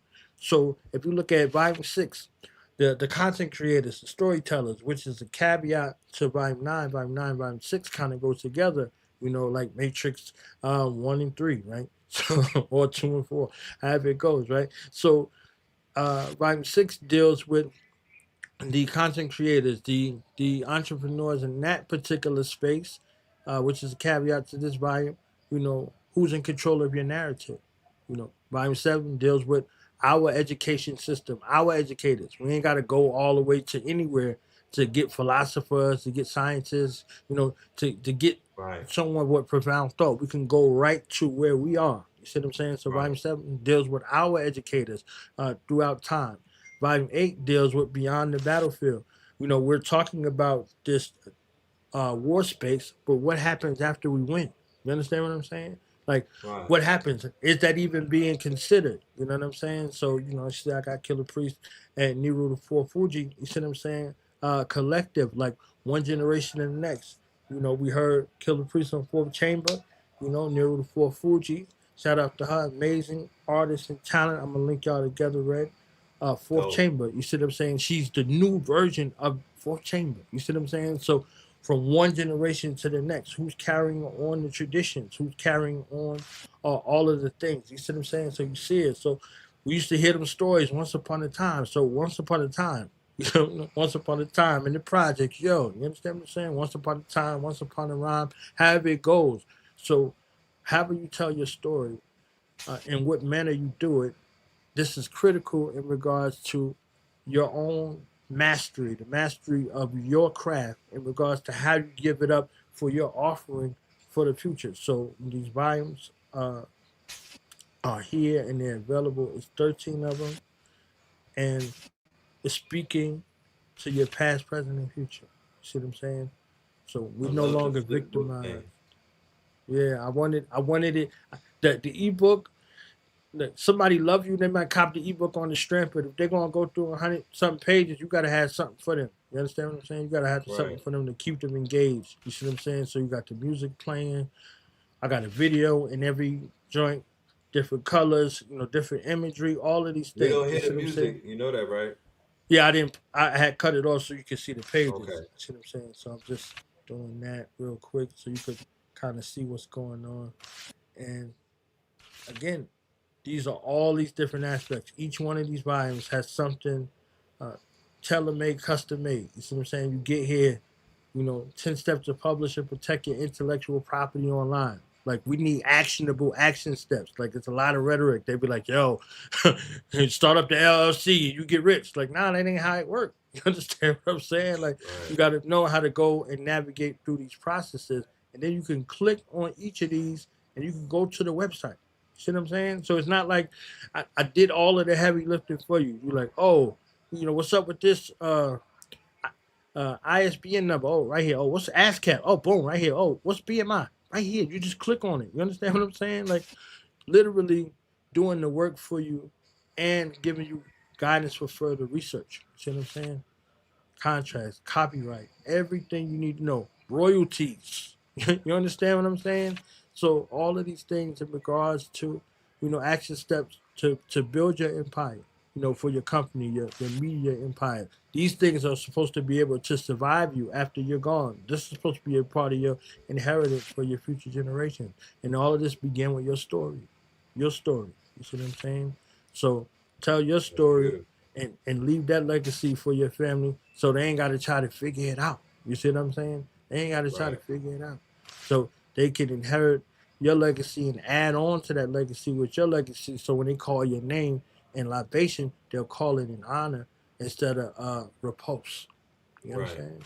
So this is it. And one of the artists I work with very closely out of the DMV area, D.O. Ashley Brown, she's on here and she's talking about speaking her vernacular. You know what I'm saying? So we got Dope. all of these joints all together, research tools, items, all of that. You see what I'm saying? And it's a great gift for the family. It's a great gift for Nah, I the haven't family. seen. Yeah, that approach is real unique because I haven't seen nobody do that yet. So this approach right here with the flip book, with the e flip book, and Hmm. it being interactive is Right. definitely, Yeah, you had your you had your thinking hat on right there when My you took tinfoil this hat. one up. You feel me? Yeah, You yeah. was frying that tinfoil hat, man. So I boom, you see love it. this right here, right? This is secure the legacy. Oh, I need that. Hold on. I need that. We just starting our survival group called Yeah. Common Unity. I need that. Matter of fact, more than me just saying I need that, I want to invite you into Hmm. one of our sessions where you literally could teach us through this book and walk through it. Earlier 100. today, a brother came on the show. He's teaching people how to reverse engineer cell phones. He's Hmm. making drones, Hmm. prototypes and whatnot. I got him coming through. I got brother Heru coming through to teach us how to secure land, how to day trade, Hmm. how to do all of that stuff so we can make Hmm. money off the grid. You feel Right. me? And now here you come with this. Everything is coming together, bro. Everything is coming Right. together. Right. And salute to Professor Griff with his offering. He has a masterful offering. You understand what I'm saying? Like, many of us have been teaching survival for years. A big part and portion of Dude Knowledge Radio was survival, was black survival, general civilization. You see what I'm saying? For the last 10 years, we had dedicated time and energy. I was in South Carolina, my children were in North Carolina, and the hurricane came, and what I taught them, they survived the blackout. They survived. You understand what I'm saying? They were able to bug Yeah. in the crib, and I wasn't there. You see what I'm saying? So they had bug out bags, and they were prepared in the house to survive the infirmities. You understand what I'm saying? So that's the kind of uh, mind you want to have in regards to that. You see what I'm saying? So from the trivial to the traumatic in that regard, you prepared. You know what I mean? Like, just for example, just real quick, on in this house, if you in a house or you in an apartment, how many windows do you have? Do you know? Mm. You understand what I'm saying? These are all points of entry and exit. So if you're in a situation, there's two of y'all in the house and y'all got 8 windows, that's 8 ways somebody can get in besides coming in the front door. Are you Nah, I need to prepared in build that with kind of you. environment? You know what I I mean? So definitely need to build with you because at the end of the day, I need to work out how I could get this to all of you know what I mean. And my mhm. mind is going right now. And I want to make this a part of the package. You Yes, know what I mean? For everybody that's pulling up, like this could be their orientation type book. This could be right. the instruction manuals, and it's like this is how that works. Nope. You go inside of your network. I don't gotta go outside of my network. You right here Right. doing what you do. You know what I mean? So it's like, yes, let's make that happen. But This leave is them what with our your community information, was, right? This is what our huh? community was. This is what the conscious community was. This is what our That's four why, parents had. yeah. Look, Yeah, henceforth, why I call it common unity, right. right? Common unity, and I'm moving a little bit away from the term conscious community. I Mm-hmm. feel like it served its purpose. You were Right. there with me when it hit its Mm-hmm. apex 10 years ago, right? Mm-hmm. So here we are 10 years later. Yeah, we still carrying it on our, doing what we do, but Right. the evolution will not be digitized. Mm-hmm. The evolution will not be digitized. We got to evolve. We Right. got to change clothes. We got to break out of skins and whatnot. So it's like, let's evolve because if we keep saying conscious community and there's no community and whatnot, Right. one can't be startled as to when the pillars around things, when shit start falling, when things start Mm-hmm. crumbling, when things fall apart. It's like, yeah, because y'all staying around too long. You standing in one place for years. You gotta Right. move. You gotta change clothes. You gotta let that shit go. You know what I Right. mean? You lose nothing by just evolving and growing into something more beneficial. I'm grown. The shit that I was doing on 125th Street 20 years ago, I ain't doing it no more. I'm not even Mm-hmm. Right. amused by it. I'm not, Right. yeah, like that shit don't even move me. If anybody was asking how to sign up to the group, then that's the email right there. All you got to do is send me your information and I will put you. We have a Google group and we have an assessment test. We moving real fast. We are Mm-hmm. definitely moving real fast. Shout out to everybody that signed up. Y'all can attest to that. We're gonna start assigning leaders to certain departments and whatnot, and we're gonna be doing a Zoom call. I believe on Tuesday, next Tuesday. But I got the gang, man. I got Blue Pill on board. You feel me? I got a bunch of people that are ready to go. Friday, if you're in Atlanta, we have a farming event. We have a farming event at a lady who's 81 years old. And she's basically welcoming everybody to come to her farm to help her Mm, with her picking of the vegetables and everything. I believe Mama Pill is gonna be there. Her name is Miss Helene, I'm sorry, and it's called Garden Queen. She's 81 years old. She's a maroon from Jamaica. And mm. yeah, she's outside. You know what I mean? She got a whole garden in Atlanta. So you could tap in with me through the email and I'll give you the information on that. Before the night is over, I'll throw the flyer up. But yeah, let them know where they could find you. We have our guest in the building, our second guest, and I want to get her on the stage. Yeah, so for the month of August and September, now I extended it to September. You could get all 13 of these books for $50. You see what I'm saying? So Oh, that's fire. uh and they're priced normally at $150. I had them on sale for for 100. Now then I broke it down for the summer literacy program, from June through August, but September is Black Reading Month. You see what I'm saying? And we right smack dab in adjacent months. I ain't want it. You know what I mean? I wanted to make Right. sure there was some continuity in that regard. So you can get them for $50 via Cash App, $ knowledge won't allow, or PayPal.me/. Duke Knowledge Radio. Honest to you, Red. Thank you for allowing me, on this illustrious platform with you and your illustrious audience. I will see you on the weekend. Strong and important. In Medina, you In understand what I'm Medina. saying? Medina is the world. You Right. You're gonna be understand what I'm outside with saying? us. You We feel me? outside, yeah, we're in the building. So, That's what I and I appreciate want to, about you, man. Like you be there. You pull up. Like that's I could say that you be outside. You're not one of them, you're not passive with your consciousness. yeah. Like you are in the joint right there, locked in. Mhm. I be at concerts sometimes and I turn around and Knowledge Born is right there. Like, what's That's up, it. God? I'm like, That's it. We in the damn. building. We We in the in a building. building. You know what I That's it. mean? You like an early era AA. That's how he used to be everywhere. Oh yeah. I'm Hey, he's a everywhere. You legend. never there. But yeah, yeah, God, I appreciate Word. you, and I look forward to seeing you in the city. You know what I mean? And Word. yeah, we gonna build because I really need that book for my group. We're gonna work something out. Yeah, most definitely. All right. That's for the family in Atlanta. Take a screenshot, take a picture, and pull up and show love. You know what I mean? Get your hands in the dirt. You could walk away with with products, with vegetables and fruits and whatnot, and knowledge. She's teaching very ancient knowledge on how to cultivate the land, and she has a lot. She has callaloo seed. I mean, she's growing Scotch bonnet. You know what I mean? Like her garden is super lit. It's one of those gardens where the bees are just hovering like hoverboards. So yeah. All right, ladies and gentlemen. So shout out to Knowledge Born Allah once again in that powerful demonstration. A friend of the platform, a friend of KTL. Tomorrow we're gonna have Ross Ben in the building, and maybe the hottest man on the internet right now, Ra Aku. If y'all didn't see him last night on 363 Empire, make sure that you take your black ass over there and tap in because he was going nuclear. You know what I'm talking about? The title was American Gods. The Egyptian gods are the American gods. And he was going nuclear. So we doing part two mañana. Y'all make sure y'all in the building. It's gonna be an early show. I got a flight to catch.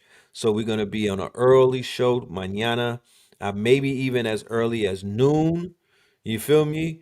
So make sure y'all have your notifications on. So without any further ado, ladies and gentlemen, our second guest is going to be the opener on Saturn Day. I told y'all we went from a regular Patreon event to an actual. This thing is a movement now. This is a whole entire.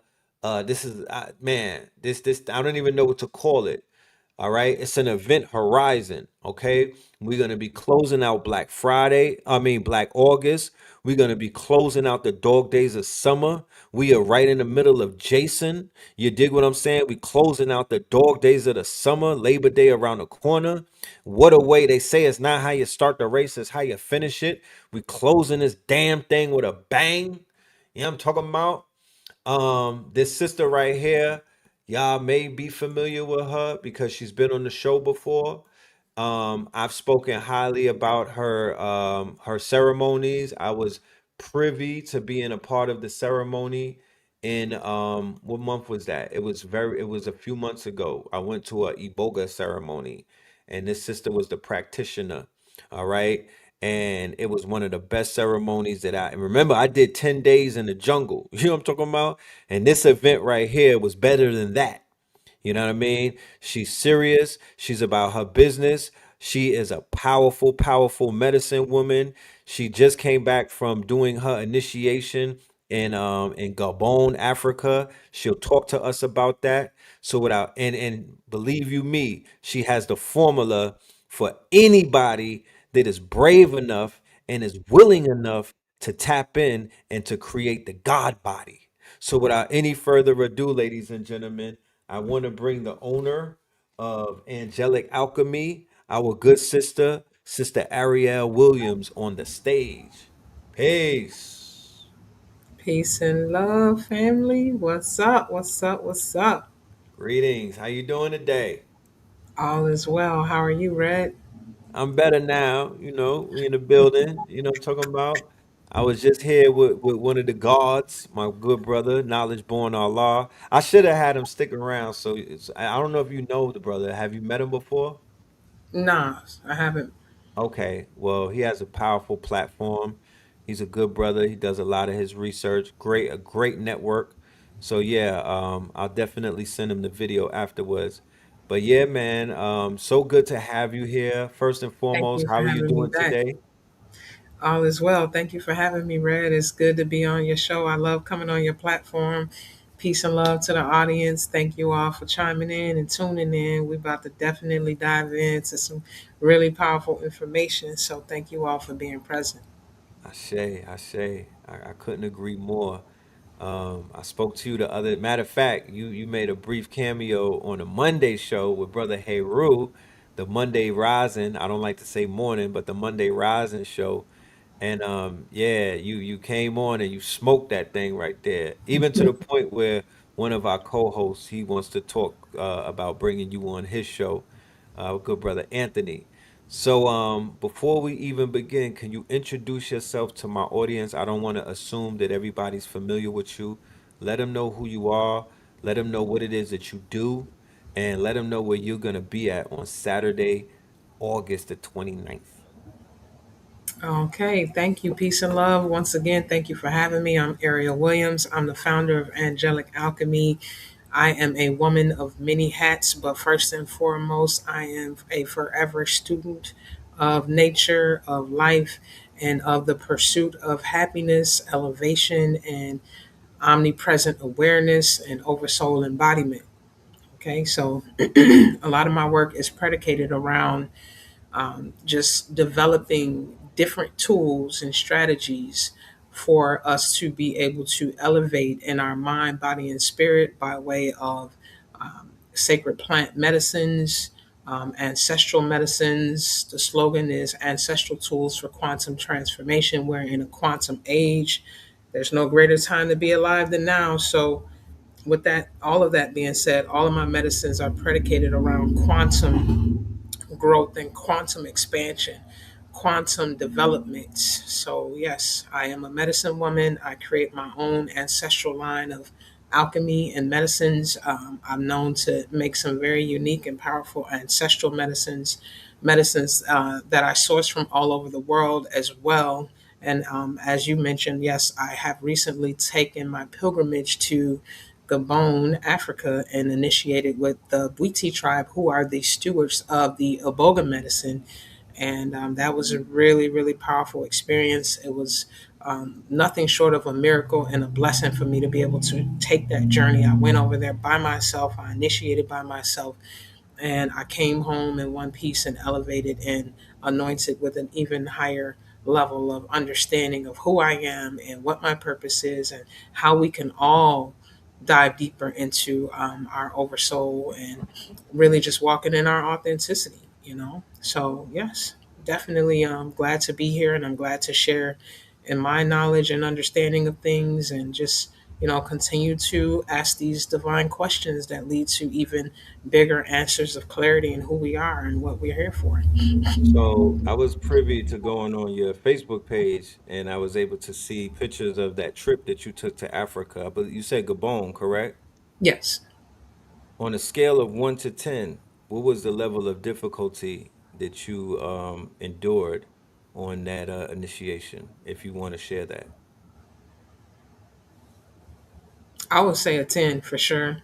It What are was you it was talking definitely about? because it's so interesting how it works. Everyone is, I believe, challenged by their own individual gifts, ashe, and their own individual merit. So the Right, challenges that I faced were directly correlated with my level of development, and my initiation started even way before I got to Africa.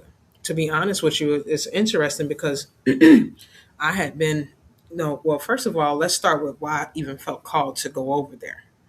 Because this isn't something you just get up one day and say, you know what, I'm gonna go to Africa and sit with this unfamiliar tribe and go deep on the medicine that is really a portal to the ancestral realm, which is dealing with the death energy, right? And then coming right, back, hoping that you'll be able to walk in a knowing that you're familiar with, and be, empowered by that experience. So right.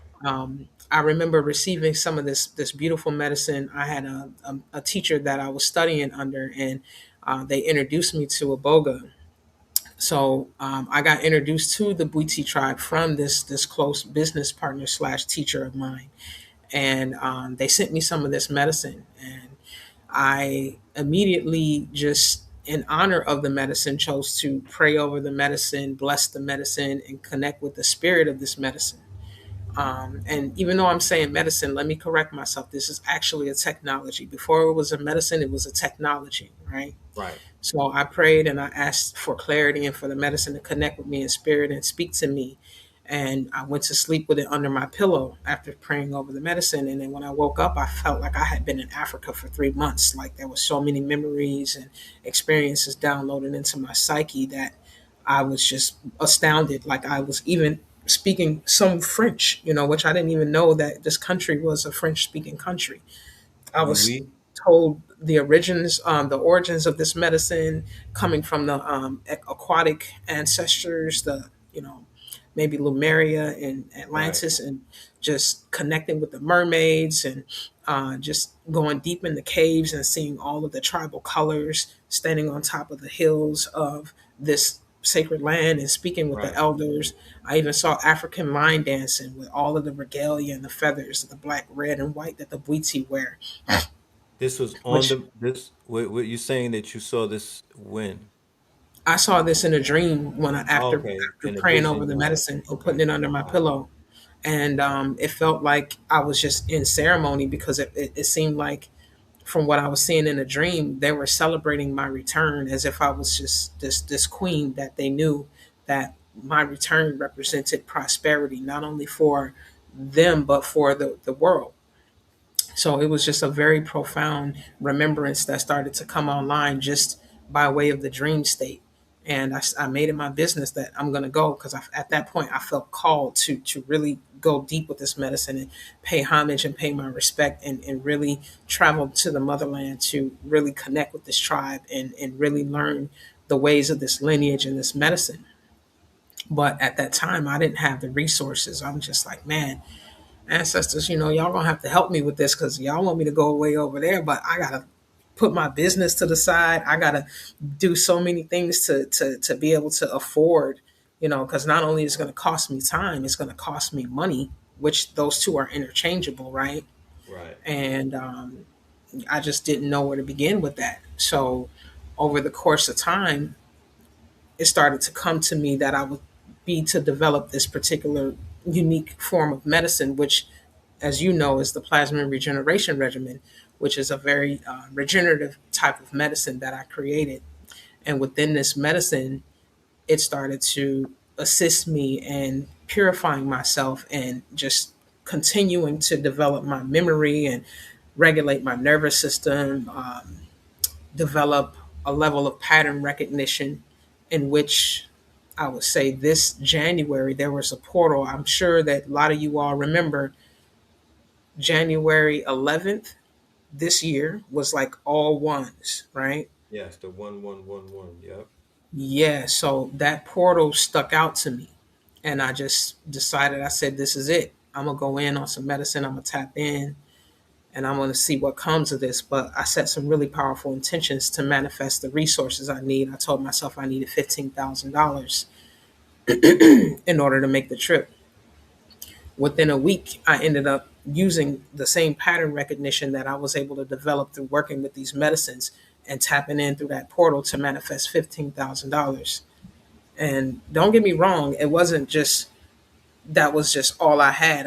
I was doing pretty good with running my Right. business, but just that extra lump sum Right. just Right. came out of That thin air. budget for that trip. Right. Yeah, so I took that and then I just said, you know what, this is it. I'm taking this money and I'm putting it towards the pilgrimage. I booked my flight. I connected with the tribes over there. I let them know I was on the way. I started making investments, and then voila, everything went start coming into motion.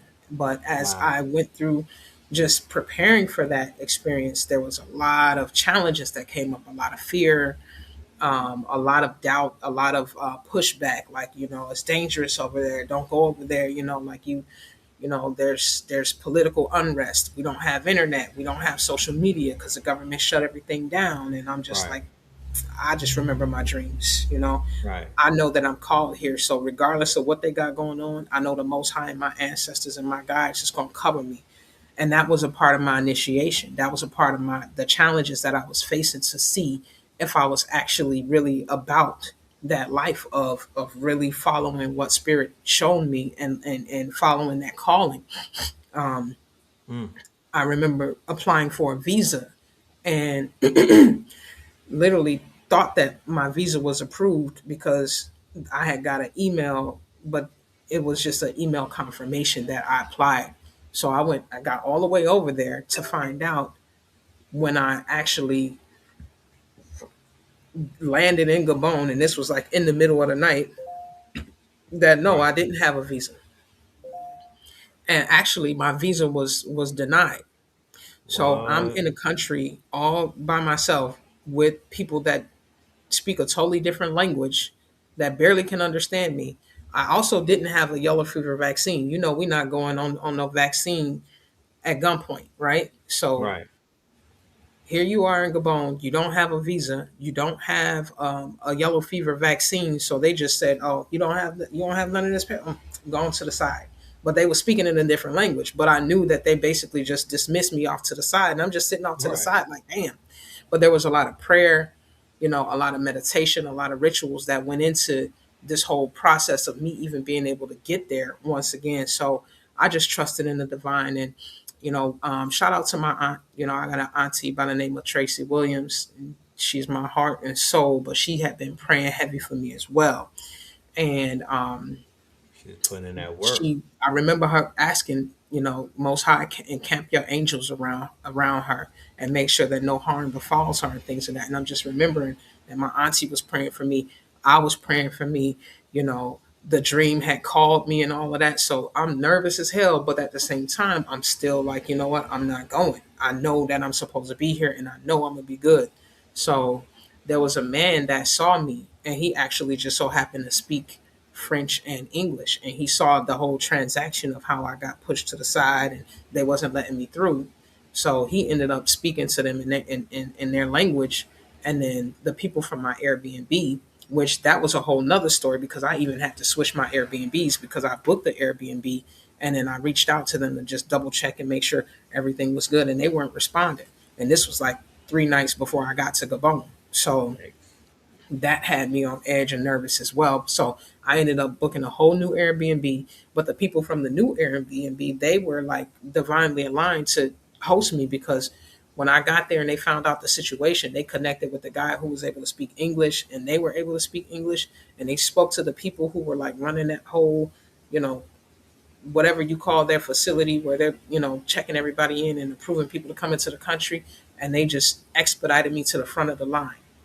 See how They that gave works? me my like, and I was shocked because they were like, "Well, you're gonna have to bribe these people and this and that." I gave them people $50, and like that, voila, they gave me my visa. From there, they had a driver come pick me up. He was holding a sign with my name, dropped me off to the Airbnb. Nice, nice, beautiful Airbnb. And from there, I was able to go ahead and start making the next level of connections that I was to make in order to make this possible. But yeah, there was a lot of resistance and there was a lot of fear. But this beautiful sacred plant technology actually invokes a lot of confrontation with fear because it helps you overcome fear. Because to be Mm. honest with you, when you're dealing with ceremonial work, the deepest level of transformation comes through facing fears. I believe, there's of course other aspects to this whole thing when it comes to It's attached to it just though. yeah, but like It most just like definitely is. think about like say it again. I said fear is attached. That's why it's not done. You know, fear is a byproduct of this journey, but Yes, fear is the unknown. And you correct. know that you're on the journey when you invoke fear because you're Mm-hmm. walking into something, a road less traveled, similar to when you're about to go on stage and perform and you have butterflies in your stomach. Well, butterflies are indicative of transformation and change. That one time on that stage can change your life forever. That one time in front of that audience could literally turn you from a caterpillar to a butterfly. You literally could become a megastar, superstar. You could be discovered. You could make a breakthrough on those stages. So butterflies in the stomach is just a telltale sign that you're about to make history. You're breaking out of the norm. You're breaking out of the mundane. You're breaking out of the monotony. So fear as well is breaking out of the monotony. Yes, it is scary to go through door number one if you never went through it. But guess what? If you could go through door number one and literally walk into a pot of gold, Actually, they don't teach so us these things. they So they don't, they teach us to don't. run, the run. And Hmm. let me say this, I know I went and I did my thing and it was amazing, incredible. But you don't have to feel like you need to go outside of your land in order to step into your power and walk in your true purpose, even if it's being called to these medicines, Please because say we that all again. have our own individual, personal power that we came here to express from our oversoul, and that outranks any, to me, any kind of initiation outside of you initiating yourself. And Right. a big part of that for me is just to speak in a proverbial sense. I would say jumping off the cliff and building your wings on the way down, which also takes a lot of fear, Mm. um, facing a lot of fear. They showed you that in Avatar. When they learned how to ride them, tame them dragons, and ride those dragons, you could have really lost your life. But that's the initiation. You know, Right. just facing that fear and just trusting in the divine that you're going to make it through. Because you really don't get anything accomplished by staying in a comfort zone. It's the Mm. comfort that keeps us stagnant and keeps us, held back. But yes, when I finally got to my destination and I connected with the matriarchal Bwiti, which is the Sumba clan of the Bwiti, it was on. And I was, extremely excited and extremely, grateful and honored to be able to go through the process. But when I got to the like thick of that actual ceremony, that's when it really hit me what I had done in terms of just the pursuit of this experience. Um, it really, really like all kind of just came at one moment in terms of the realization like you're here. Just look Right. at this. Look around you. You're in the middle of a jungle. It's pitch black, fire pits going and chanting, people, speaking in an unfamiliar language. You got you're unfamiliar to yourself because you got all this tribal paint on and this tribal wardrobe on, right? Right. And you're consuming large amounts of this medicine that is literally, it's interesting because Ebola is a very coherent medicine, yet and still it brings you to the threshold of assimilation of a near death experience. Right. And then within that, you're like, wow, I'm going into this unfamiliar territory, which is that crossover into the ancestral realm. And at that point, it's the fear of the unknown, like you said, Red. At that point, it's like I don't know what's about to happen next, and I'm in an unfamiliar place with unfamiliar people. But this is what I chose, and I'm just kind of beating myself up at this point. Like, man, look at you, what have you done? You just want to be brave and bold, and look at the situation you got yourself in. But then something clicked in my mind, and it was like, okay, this is the fear program. This is the part where it gets real in a divine way because I can stand up to this fear and face this fear and be able to reap the benefits of the fruits of what is on the other side of this fear. And at that Right. point, that's when everything started to come into a even grander, divine experience for me because at that point I was able to gain access to contact with these ancestral energies and tap into a deeper level of ashe within myself and connection with myself in terms of the intelligence that the medicine was bringing and what it was able to show me. And it really blew my mind because I had already been working with this medicine for maybe six years, and the way they do things over there, we can't duplicate because that's a whole different space time continuum.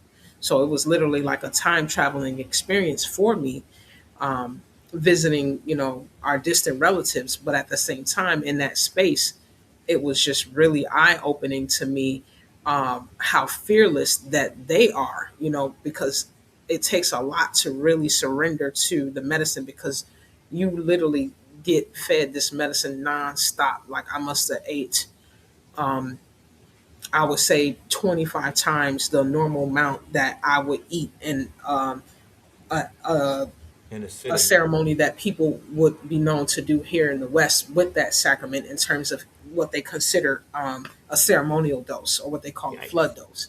So that was mind blowing to me because I was saying to myself, "Wow, this is this is next level. This is real. This is gangster," Right. because they over here they not doing it like that. So at that point, it was a really really interesting, um, coalescing with the spirit of this medicine, Right. because it's a tree, right?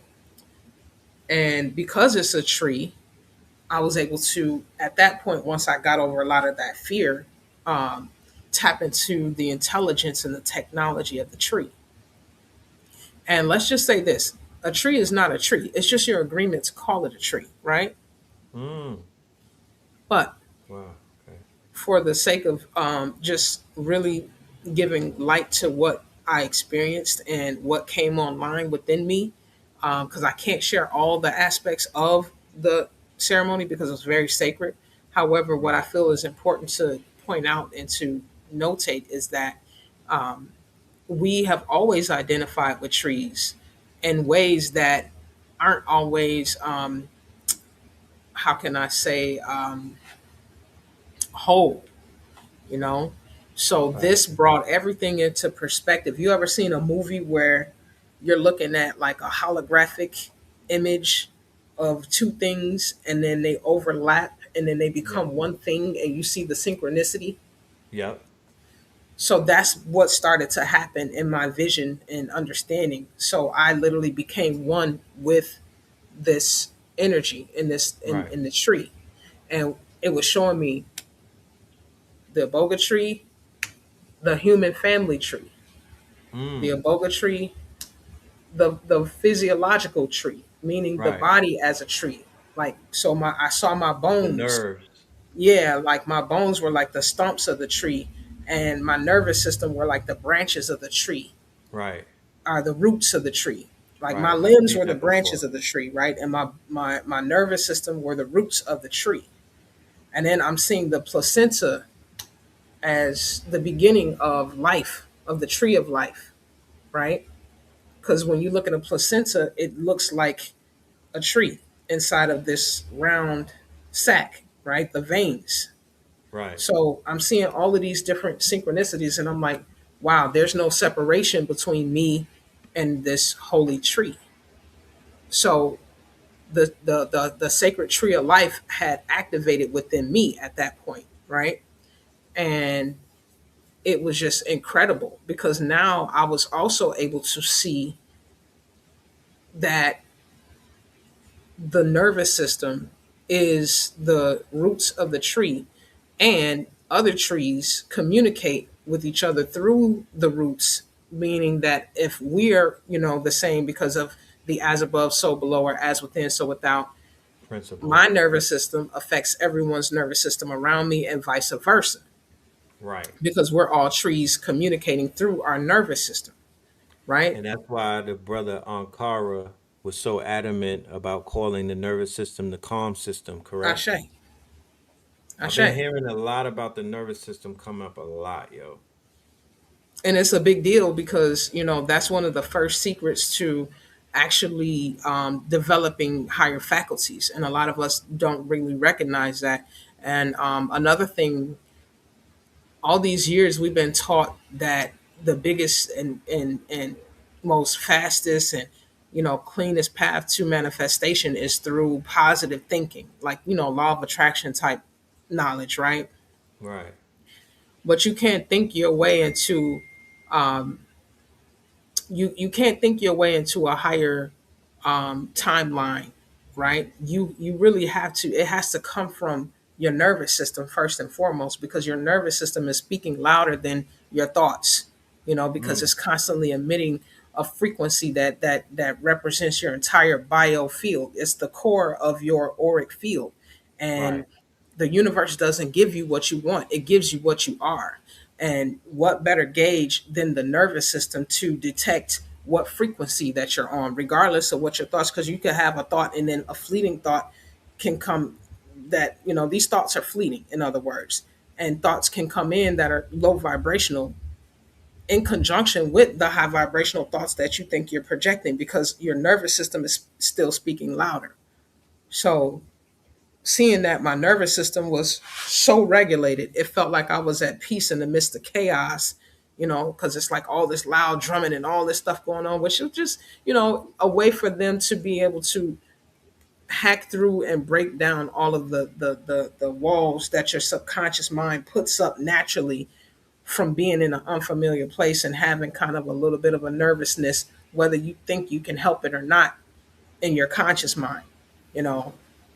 So with that, I saw that it was important to keep developing my nervous system in a way that allows a certain level of freedom, because it's the difference between, sink or swim, to be honest with you. You go into a room, and regardless of anybody saying anything, our nervous systems are all speaking and telling a story, and this is why some people can walk in a room and the energy shifts, not necessarily for the good, but they can sense that their energy is off. Or somebody can walk in the room and it's like the whole room shift for the better. And this person is like a living sage or a living, you know, divine entity that is just speaking through the nervous system. And this is why a lot of people give out gifts and things. Like, you ever been in public and somebody just gift you something or pay for your meal or something like that? It's 9 times out of 10. Of course, you might have a physical appeal to them, but a lot of times, more than not, it's what your nervous system is giving off, and their nervous system is able to pick up on that, because your nervous system is able to balance and add balance and feed. They're able to feed off your nervous system in a way that they want to pay homage and pay respect and give back to you. So it comes in the form of offerings. I You feel say. me? So Yeah, nah, I feel you on that. I definitely feel you on that. You know? yeah, that was one of my biggest takeaways, even though, yeah, it was one of the most challenging experiences, just seeing how well my nervous system was able to anchor itself and alchemize into something more grounded and strengthened, and be able to take that energy into my everyday life. And ever since I came back, it's been up, and everything has been, it's as if I've been able to do a lot more with a lot less effort. Mm, okay. So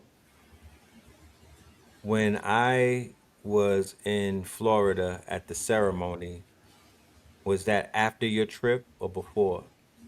That was immediate. That was my first ceremony coming out of my initiation. Mm, okay.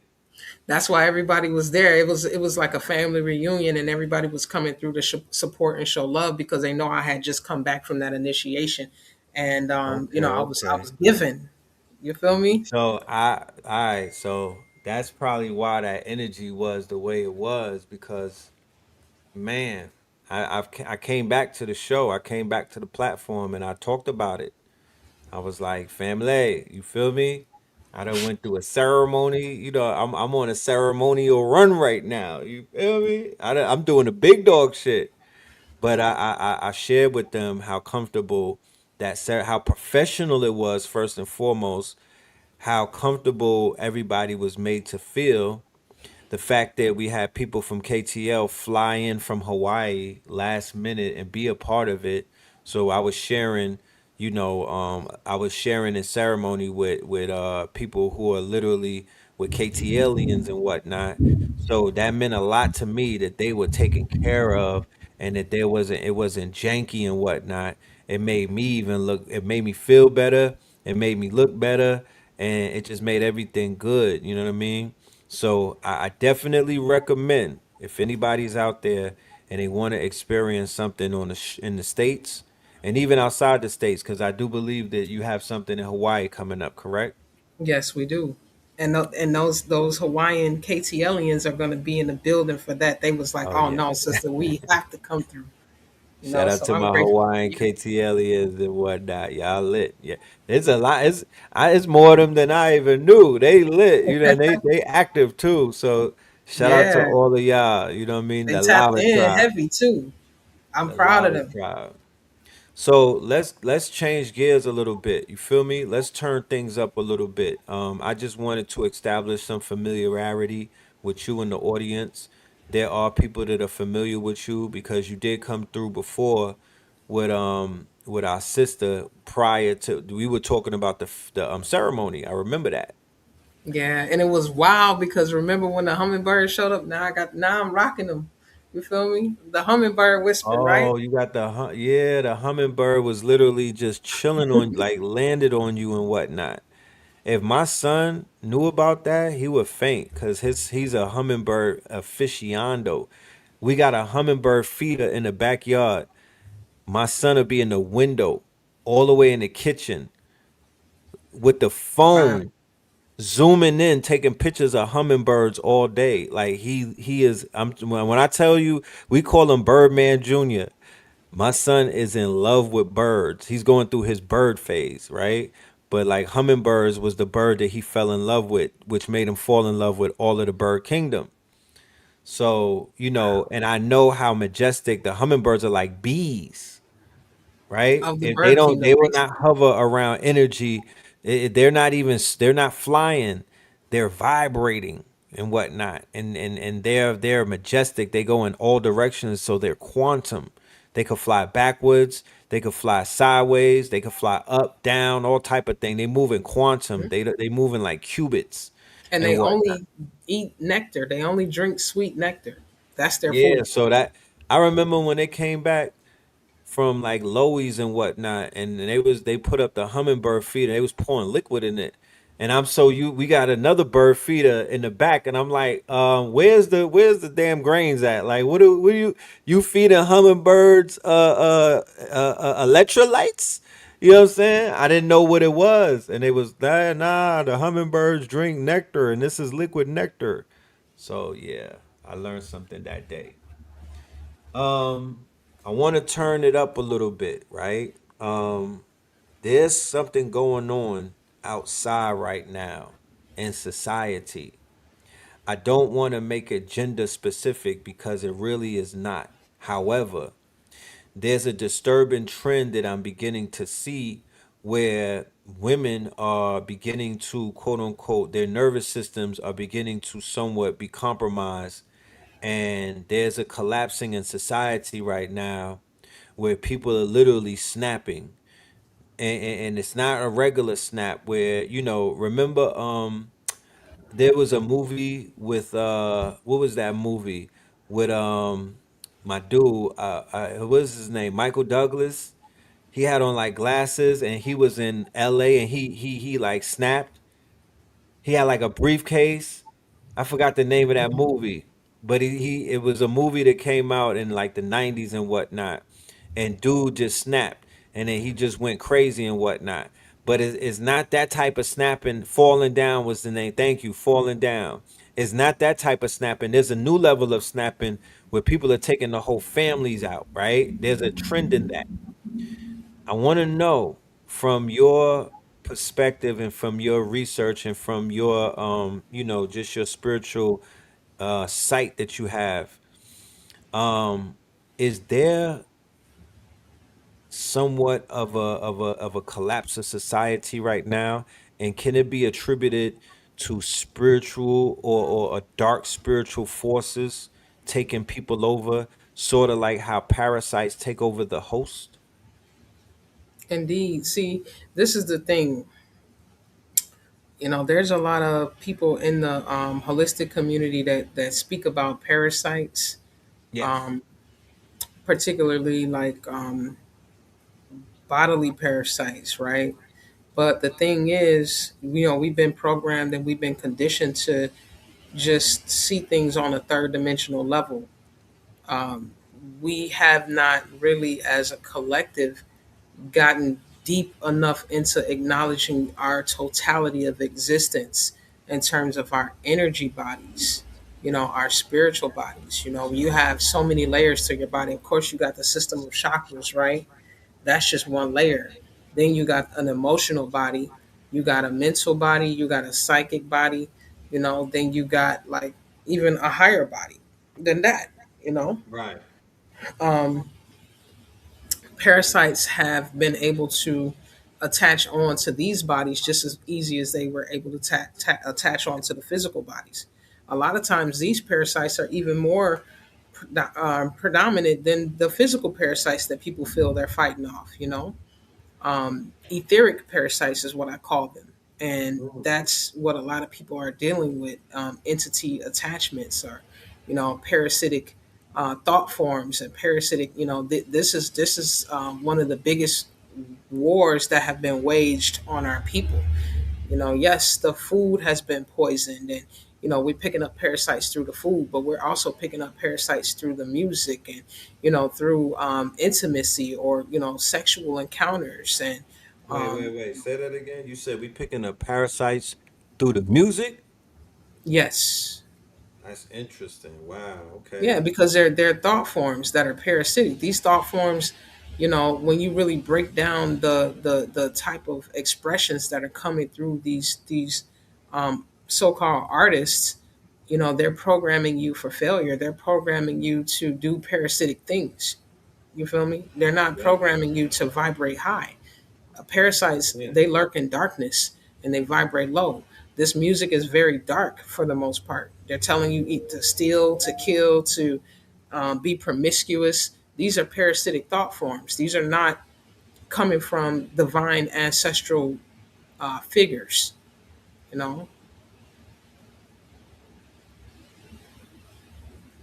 Yeah. so No, that's deep.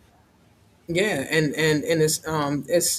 it's actually interesting to me because what I found out about these parasites, because I figured out how to remove a lot of these parasites, and I actually had etheric parasites on my body.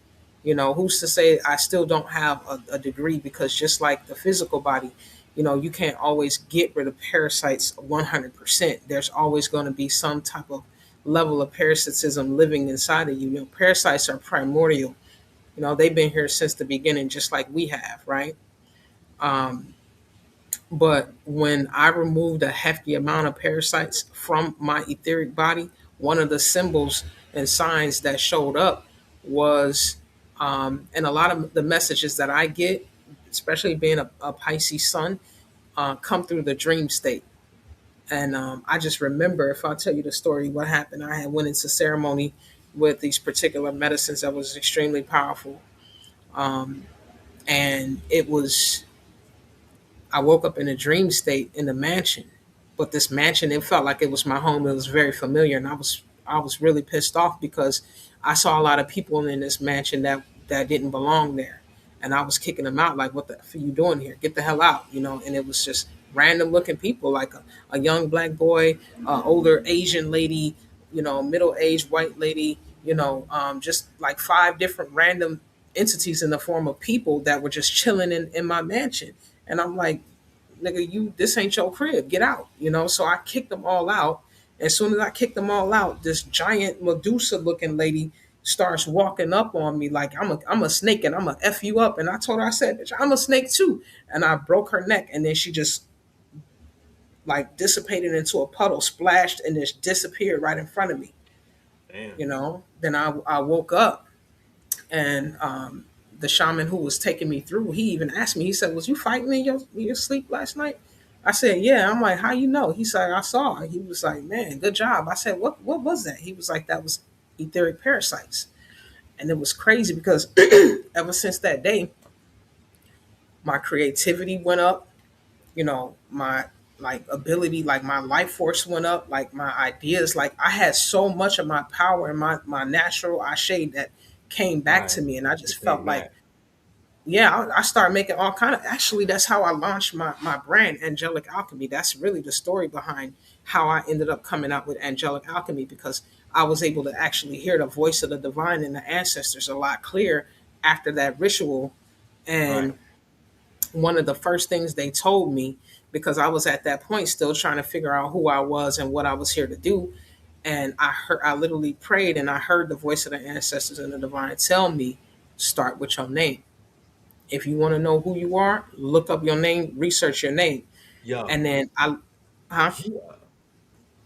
Go ahead. I gotta add Yeah, on. so I went online, I went on Google, and I started looking up my name. Now, I don't know if you can show this or not, but if you Google Ariel, the Earth Angel, there should be, it may come up, it may not, but this is an article. This was years ago though. And there was a black woman that showed up, and that it was showing me that Ariel is an earth angel and an archangel. But I literally was drawn by this particular article because it was showing a black woman, and she had a big afro, and she had eyes that were like, brown, but they had like a gold trim around the edges of her eyes. And Wait. I was like, "Yo, she looks like me, like literally." And I'm looking at all the attributes and all the You I'm talking looking at about all her? the things that she represented in terms of like her gifts and her, and I'm just like, "What? This is so me. Like this is everything that I'm capable of and that I've been doing all my life. I just haven't fully claimed it and embodied it." You So talking now about her? now I know, okay, there you go. There she is. You can't do that look like me or no? Yeah, that look like you. And you see, she got the lion on her chest. I've been a lioness representing Sekhmet and all that kind of Yep. stuff. You know what I mean? But when Hell you yeah, read she her look like story, you. you feel me? So I was just like, wait a minute. So you mean to tell me I'm established on a galactic level and I didn't even realize, you know what I mean? So this is just like, whoa, are you serious? So I was just fascinated, with understanding now, you know what I Can mean? I And share this was something just with like, you? okay, this is a part of my birthright. I can claim this and I can walk, because Right. I was born under this name. So I was born under this frequency, regardless of who feel what about it. You feel me? So I'm Right. claiming all that. I'm coming for all my power, and everything they thought they took from me, I'm coming for it all. You feel me? That part. So So look. that's when I came online. That's when I fully came online into my power. And that's when I gave birth to Angelic Alchemy. Mm. You know what I'm saying? And we all have this, because when you're in your mother's womb, you got a whole 9 months. That's why it takes so long, not just to build you, but to build a relationship, with your mother, right? Right. And your mother is you're in literally the uterus is what they call the utterus, which is uttering you forth. So she's gonna know your name because you're gonna tell your mother your name, and she's gonna utter you forth. And in that Mm. utterance, there's ashe within those words that represent the higher faculties of your spirit and what and the powers that you came into the game with. You feel me? But the thing is that you have to bring them online. You have to wake them up, and you have to remember them. A lot of times they already online. You just forgot and you just need to remember. Right. Right. Because if you look into your name, like look up your name and tell me that some of the attributes that don't come with that name fit you to a T. And this is what Mm. they don't want us to remember about who we are. It's already written. It's already there. But Right. I had to get them etheric parasites off of my etheric body in order to hear the voice of the divine and the ancestors to tell me to start with my name in order to figure out who I was. Mm. Look, and I'm here to cause when you said the thing about the name, I reacted, right? Because I clearly can relate to what it is that you're talking about. And when I turned 33 years old, I was on Blog Talk Radio. One of my esteemed guests by the name of Dorothy Muhammad, she gave me and Blue Pill a reading on our names. Now, mind you, you get readings or I get readings on my name. I get readings. I She sent us a PDF that was 33 pages each. I remember looking, when you open up a PDF and you just glance at the number, I'm like, wait, one of 33? What the What? hell does my name got? What can my name actually, you know what I mean? Like I was baffled.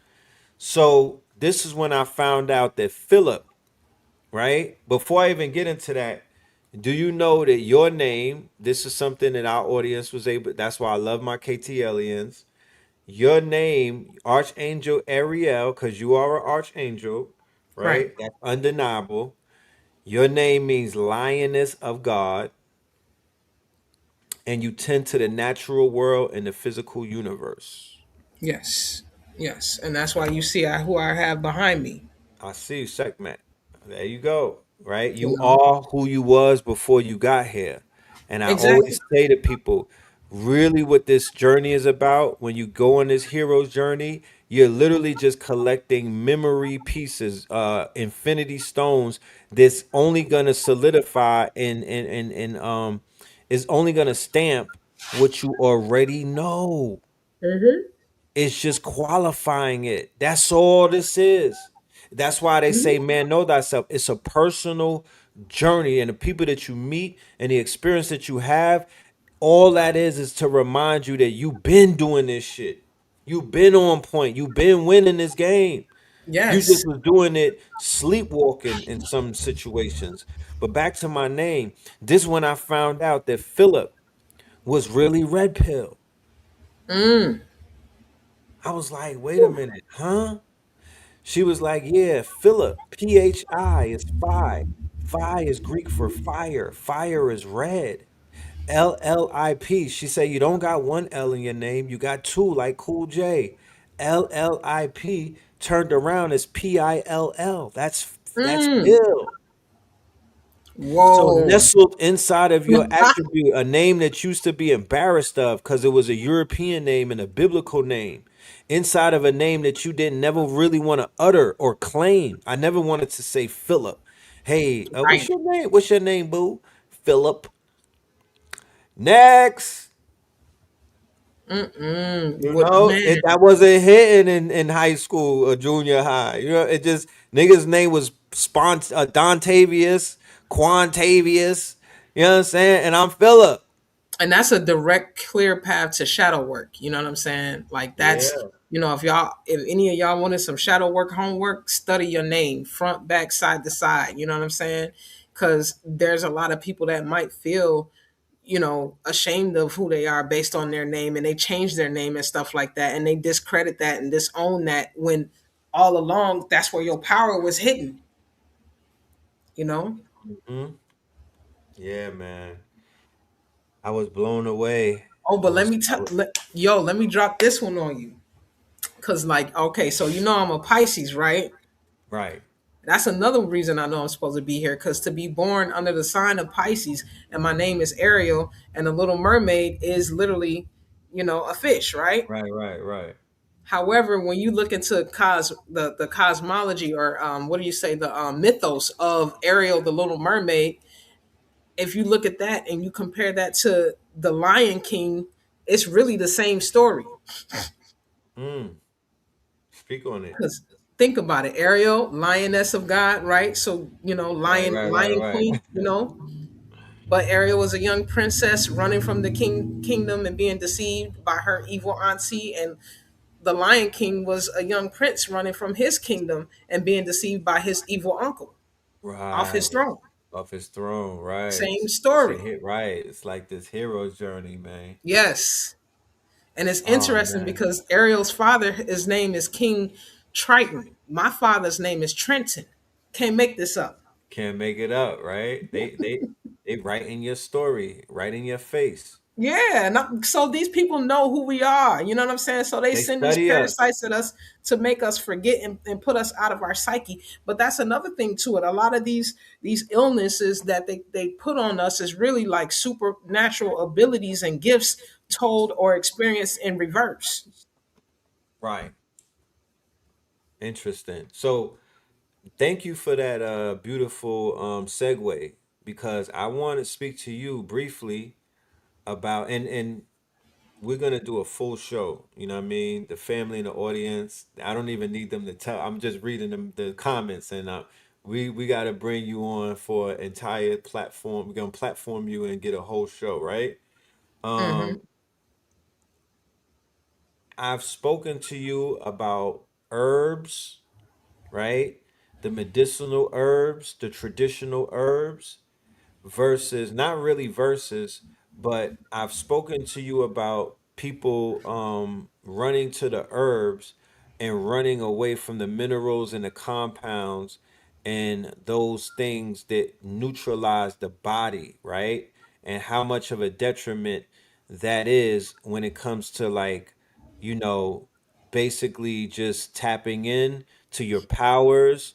Also, when people go into ceremony, right? Things Hmm. like plant-based ceremonies and their vessel or their body is not mineralized, is dehydrated, it doesn't have the right kind of compounds, how that will induce a negative quote unquote trip or somewhat of a negative reaction and whatnot, and why you're more of a proponent for minerals and compounds before you throw everything into quote unquote herbs and things of that nature. So can you just, I don't know if I botched that in a sense, but can you explain to the audience what it is your stance on the body as the quantum body and what it takes to bring the quantum body online? Okay, say that last part about the quantum body. And what it takes to bring the quantum body online. Like, what are some of the what's the regiment, and what would be some of the practices and the you know, what are some of the substances and compounds and minerals that we should be looking towards to basically to bring our quantum bodies online. Okay. All right. So this is interesting. It's a great topic and I love the question. Um we started off as the elements, that's really all we are when you really break this down, this physicality, which is Yes. basically condensed light, as we say, right? Because it's just, what are the cells but light? Yes. It's the cells are made of light, but they come together so tightly that we appear physical, They right? condensed. Right. Condensed, right? So we are the elements. How do we know that? You're breathing, that's an element of air. You're warm, your body's always producing heat, that's an element of fire. This physical body is made of the earth, that's earth. And then what? The rest is water, right? I mean, you're more water supposedly than anything else. So, that's what we ultimately want to cater to. We want to cater to these elements. And I always found it interesting. I might have mentioned this before, but I can't get enough of speaking to it because it's hidden in the language. Remember how, back in the day, and even sometimes still to this day, when somebody would get sick, they would say, well, such and such is under the weather. Right. What is the weather but the elements? Right. So if you're under the elements, that means you're being like defeated or overcome by the elements, you know? So the goal would be to, be in alignment with the elements. And what better tools that the earth has provided but minerals and nutrients in order to bring yourself back into alignment with the elements, you know? So that's pretty much my stance and my perspective on that. I mean, it gets a lot deeper, but outside of this physical vessel, what we are is a soul. We're dealing with solar energy. So really, we need to take supplements, nutrients, and vitamins to forge light into the body so that we're not lurking in and dealing in darkness, because a lot of people have dark trips because they are just dealing with a lot of darkness in the physical body that they haven't exposed to enough light or Mm. forged enough light in the body in order to feed off those light codes, because these medicines are going to reflect what you are, not anything else. So if you haven't forged enough light, how are you able to feed off that light? So when And you in order, say, I'm sorry, when you say forging the light, are you referring to sun gazing, sunbathing, just basically exposing yourself to the light codes? Or is there another form of light that you're referring to? light comes in different forms, but obviously that's the most obvious form of light there is, right? Yes. Um, and I feel like a lot of we got to start thinking outside of the box. Um, Sun gazing is like a fad to me because it can only get you so far. Right. Putting our two eyes to the light, right? When biblically the scripture says, if thine whole body be full of light, thine eye be single. Right. So technically, we're supposed to turn this whole body into a solar panel for light. You see, like, okay, like you see my eyes, yeah, I can use them to send sun gaze, but if you look at my face, you can see I'm full of light. I'm Right. not wearing any makeup. You feel me? This is just Right. my natural, glow. That's what we're supposed to be doing. We're supposed to be walking with the light, like becoming the light, consuming the light. And this is technically like how we time travel. And it's interesting because it actually ties into, the forecasting discussions that you're having. You know what I mean? Because when you're dealing with forecasting, you're dealing with weather. And when you're Right. dealing with that, you're also dealing with time traveling, because when you're able to, and that's what you call melanin dominance. That's why the melanin is so feared, because the melanin has a direct relationship with the sun, and the sun, that's the true ark of the covenant. And we're able to time travel more intensely than any other entity that doesn't have the melanin interface, because this is literally melanin walking, Mm. or this is the sun walking. That's what melanin is.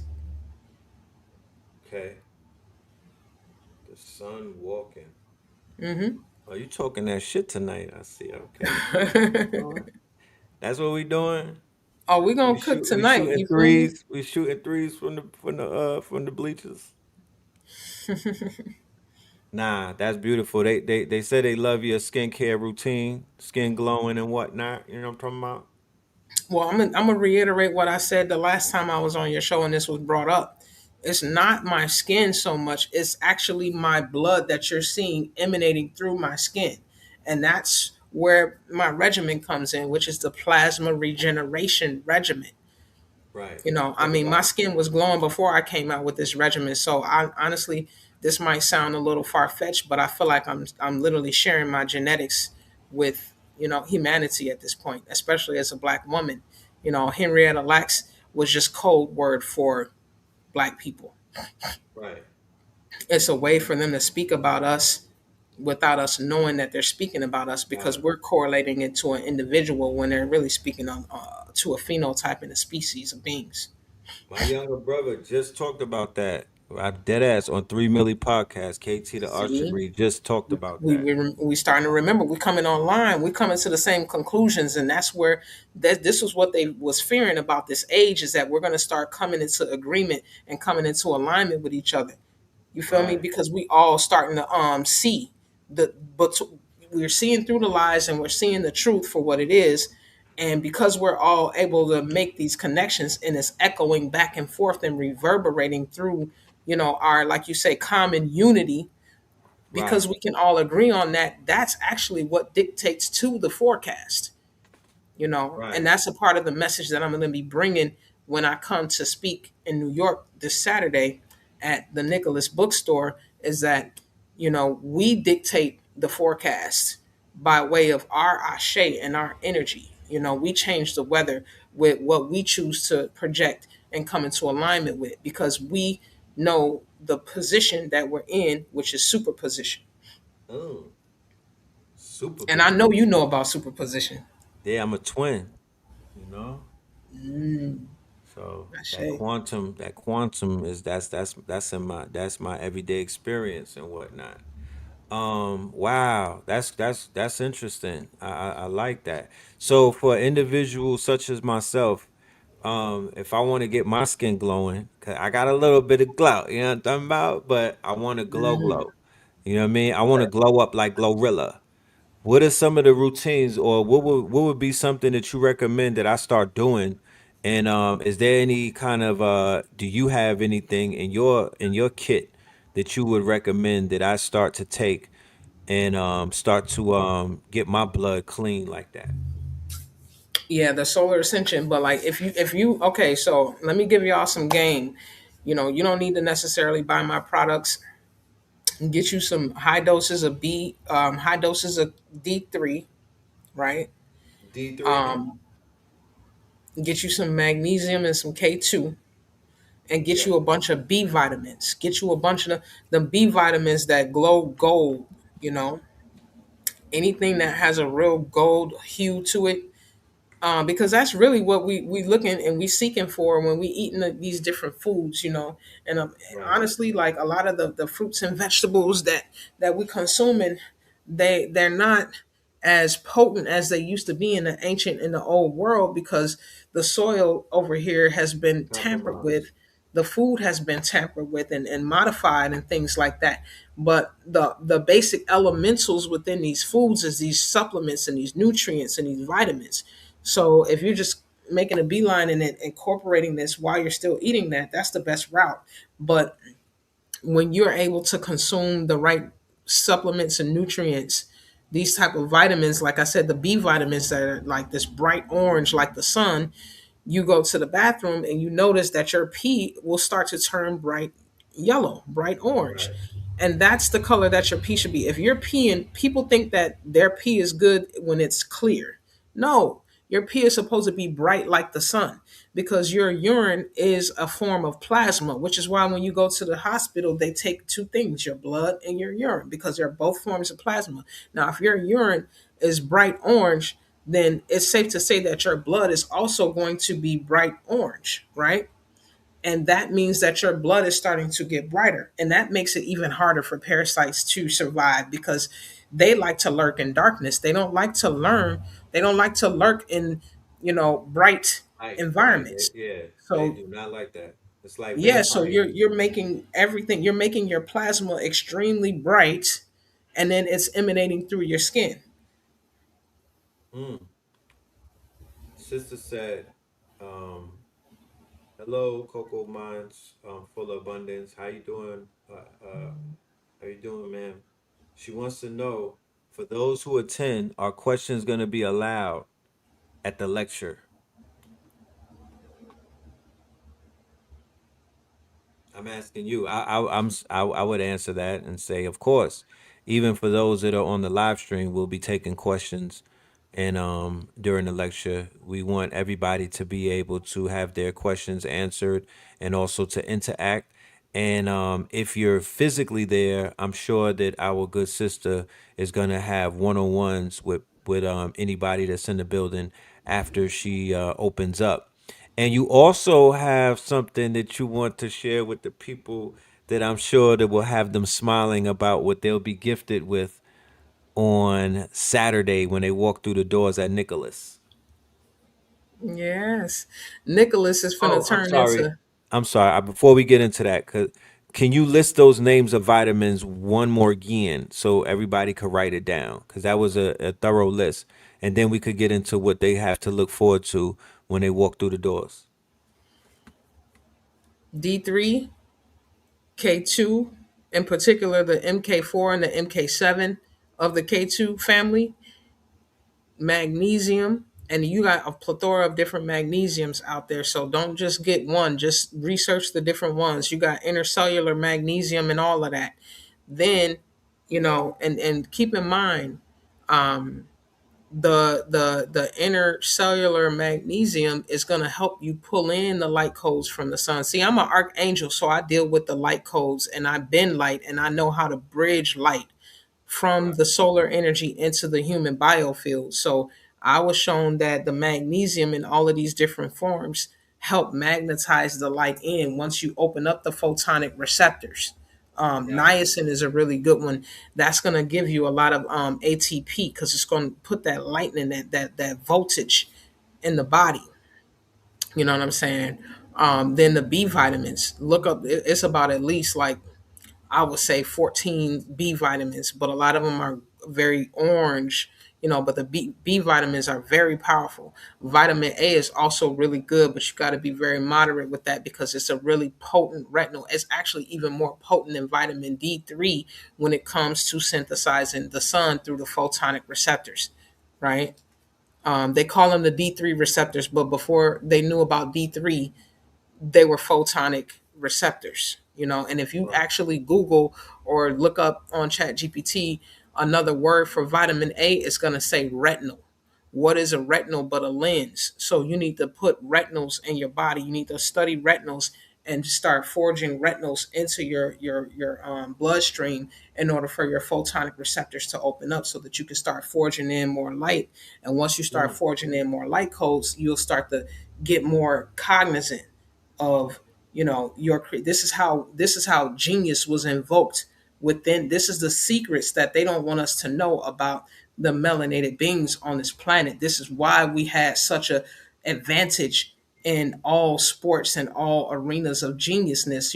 We're not just sports monkeys that they try to make us out to be. Yes, we are extremely athletic, but we're also extremely genius because it's all dealing with the light codes coming from the sun that we're able to synthesize and convert through our individual, expressions as it was meant to be expressed through our particular soul consciousness.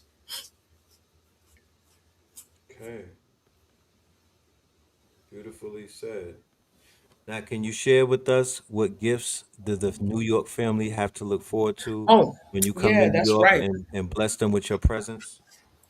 So yeah, we coming through with the ceremonial cacao. You know, That's right. um, the ceremonial cacao is something that people are really, really fanatic about when it comes to the elixirs that I make, and it's luscious. It's very mineral and nutrient rich. It's extremely tasty, and it's just a heart opening, beautiful medicine that just does so much on so many different levels. I'm going to be giving out samples of my supplements to go with it because it wouldn't be right for me to give y'all ceremonial cacao and not let you sample some of the medicines that I create because the ceremonial cacao is actually an excellent delivery system for the alchemy that I created, because it comes with like so many different fattiness and nutrients that allow these supplements to sit in. Because most of my compounds that I create, they come with at least like 12 to 15 different ingredients on average. So, you want to be able to like really strengthen the vessel to be able to take in these medicines without it being a little too overwhelming to your body, and cacao makes it perfect for that. Wow. And just for everybody's at the disclaimer, I had the cacao before. That's what they served up at the ceremony when I was in Jacksonville. And I wasn't prepared. You feel me? Like I said, Because when I was in Colombia, I had cacao chocolate bar. A white man had gave it, a white couple and whatnot. They have a nudist. They live in wait, they live in Dominican Republic on 70 acres at a nudist colony, right? And I guess they got some bread and whatnot. But he was like, "Yo, this is my cacao," and it was super pure and it was wild bitter, right? And I was like, "Yeah." I was eating it, but it was mad. It was like it was you have to have a certain taste to it's an acquired taste. So when you was like, "Yeah, we serving up the cacao," and I was like, "Yeah, okay, let me get a sip." You know what I mean? I'm ready for the bitters. You know what I mean? I was ready for the bitters, fam. I'm talking about this shit was like hot chocolate with an extra flavor. Like it was hot chocolate with cinnamon in it. I mean, it blew my mind. It blew my mind. And that's what we took in the beginning of this to get everybody like on on the same relax. You know what I mean? It was like a comfort food. So yeah, you did that. You know what you're doing when it comes to that cacao. Yeah, and it's actually important before we go into ceremony to work with something like cacao because it strengthens the organs and the hearts and it lubricates everything and makes it easier to take in high doses of medicine that is very transformative to the body. So I'm really big. That's where I actually shine in terms of like my particular individual work is that I know how to prime the body for these fifth dimensional experiences. Right, right. Man, beautiful, beautiful. Somebody was asking if Monique is gonna be broadcasting your the segment and whatnot, and I would say yes. Um, a positive. I would say we are definitely gonna be broadcasting. That QR code that you see above Ariel's right there to your right, that will get you in the Eventbrite so you could grab your ticket. And I'll also put the flyer on the screen in a few minutes and whatnot. Okay. So yeah, I do want to Somebody said, "Tell her don't forget that Wanzini. You want that Wanzini zone?" that one ziti. Yo Yeah, yo. I'm gonna load up with a bunch of stuff. Y'all tell me what y'all want me to bring, cause I ain't gonna hold you, man. I've been really busy. I recently just sold out of a lot of products, and so I'm thinking that I might come with like one or two, maybe three or four different compounds. Not too many, but like a decent amount where y'all can get. I'm definitely coming with the Mighty Conjure. I'm probably coming with the antiviral and the parasite purge. I'm gonna try Can to you see if I show can us? come with something. I'm Huh? sorry. Can you show us the packaging? Can you show us a product, or you have anything on deck You know by any what? chance? Yes, I actually Oh, can. Let me show you this other. I that other box I had, I shipped off, but this one.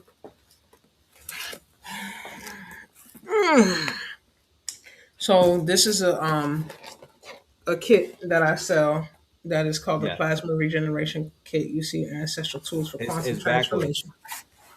Yeah. It's So, backwards. huh? It was backwards. Let me Yeah, I see. just wanted to show them the outside of the box. That's why. Oh, okay. You see, they got the flower of the Yes, sacred yes, yes. symbol of life. Oh, oh, that's the flower of life in the light Yeah. colors and stuff. Uh huh. Let me find out. So this is the inside of the box. See, biogenetic sovereignty is your birthright. So I'm big on understanding biogenetic sovereignty because that's what this is about. A lot of people preach sovereignty, but I feel the first pillar of that is on a genetic level. Because if you're not sovereign in your genetics and being able to manage and man your own ship, then everything else is going to be a bigger challenge. You're going to Facts. get a pill organizer kit.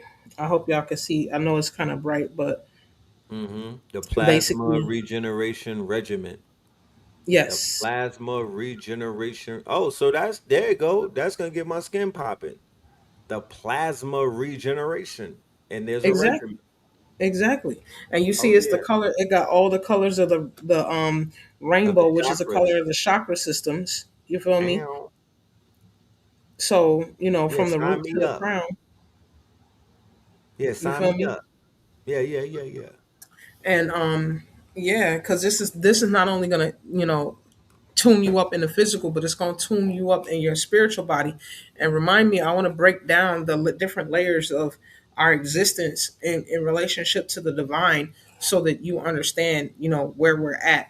But, this is just a special order. So sometimes you get stuff like that. But um, the antiviral alchemy, that's helping break down the biofilms and get rid of some of the more intercellular parasites that's especially like autoimmune. This is a solar ascension. This is like the first actual compound that I created out of this system. So it's Right. a really beautiful. Um, the parasite purge, of course, it's a big deal because you're dealing with the clinical grade dewormers.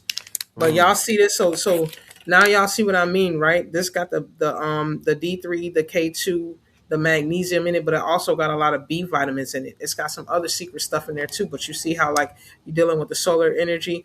It's also dealing with the solar plexus, but it's dealing with the sun, which is the bright orange color. So I nature see the don't color lie, of the right? pills. Right, right. It's in Yeah, and you see alignment. anything that's attacking the parasites is bright colors, bright red, bright yellow. Because again, the parasites they lurk in darkness. So a lot of the stuff, these herbs that's dark and stuff like that, they're not as effective because the parasites is just using it for seasoning to go ahead and munch on your organs with, because they done already adapted to a lot of this stuff, So we gotta Right. advance. If they showed you that in the Matrix, right? The new the I think the second Matrix, they were like, damn, the agents done upgraded. They done got Yeah. upgrades just like Neo did. So we have to keep The advancing matrix them. responds. So we Right. can't be mad at a lot of stuff that's going on that we feel is nefarious and stuff because it's just here to invoke our supernatural abilities, and that's the age that we're in. That's why we incarnated during this time, because we're the ones to actually get the job done and be able to answer to this. You feel me? Facts. This is for the men. This is the cosmic dragon. This is going to come Mm. with some of the Wanzini in it, but Woo. this is a male hormonal compound. A male Vitality. hormonal compound. Does that got niacin in it? Yeah. Ah. I mean, I can make it customized too, where it don't necessarily come with a little bit of that flair, but that's where the power is at. Like you I got to feel get you. zapped a little bit in order to wake up. It's like that electromagnetic shock therapy. Just you know what happened? I got a haircut when I was on some niacin. That shit felt real good. Cause What? niacin make you itch. You feel me? But I got a haircut, like I was getting my hair cut, and the niacin was in me, and I was like, you know what I mean? They scratching my itch with the razor and the It clippers. You must know what have I'm felt saying? amazing, huh? It But felt it was amazing. stimulating. But see, this is what they tell you. Like they tell you that if you want to stimulate your lymphatic system, you need to get a brush and brush your skin. But what do you use a brush for until you actually itch? That's when the brush come in play. Right, No right, different than when you working out and you stretching your body. You stretch after you worked your muscles and they need to stretch because they sore. right. The fascia. Right. You want to stretch when you can feel it. You want to scratch your body when you itching. That's right. And that Now, niacin will get you itching, boy. facts. So these are the micronutrients with the galactic greens. So just imagine I just went into Atlantis or Lemuria and I picked out all the most potent, powerful greens from the garden and put them Right. into a capsule. You got the good stuff like the phytoplankton, spirulina, all that kind of good stuff mixed Mm. down in a PRR kind of And way. I could just put that in my water. Oh yeah, you can absolutely. I could put it on my tongue. Is it real bitter or some of them? Nah, it's not that one. Most of these are Okay. not bitter because they're just vitamins and nutrients. Okay. Cool. And that's what Cool. I'm saying. A lot of people think they just need to keep detoxing, but a lot of times you actually just need to nutrify your vessel. You need to put the right minerals and nutrients. You need to electrify your vessel. You know. You Yes. need to put more light into your vessel. There's a whole range of different elements that we've neglected, just focused on detoxification. And that might be a psyop that they put into our community to distract us from becoming a Voltron. Mm. Man, you talking my language. Huh? I said you talking my language right now, man. You already know. So, yeah, Crimson Codex, this is for the blood, the liver, the kidneys. This is going to put a lot of ATP in your body. We also got the liquid magnesium. You can't forget that liquid magnesium, because that magnesium is responsible for over 2,000 different genetic functions and responsible for over 90% ATP production. The So, liquid magnesium. yeah, no, just regular magnesium. Like my magnesium is called pico magnesium. Can you look up Okay. how small is a pico compared to a nano, real quick? Can I look up how small a pico is compared to a nano? Yes. Okay. Cool beans.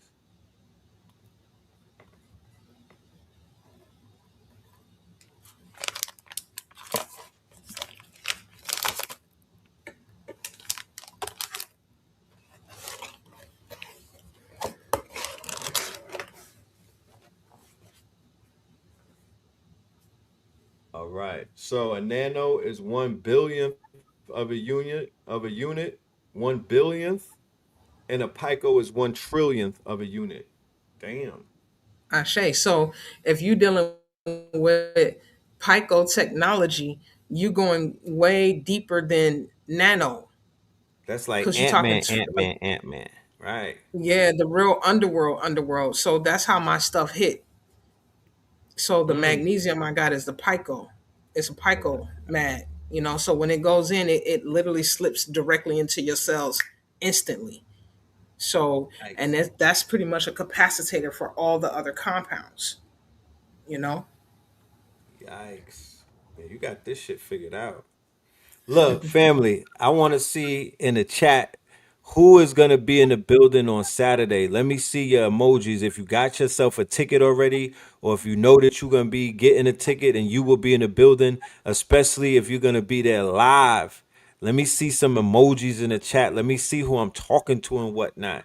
I don't care if you hear this on a replay. Put it in the comment section. Like, I need to see what's popping. This right here, you don't get this every day. You don't get this every day. You know what I mean? You've been hitting you 30 for 30. You got you know what I'm talking about?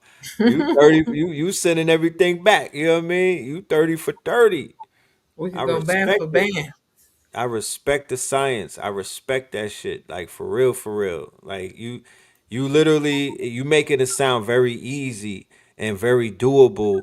And I love the way that like I'm calm. The nervous system is calm listening to the science.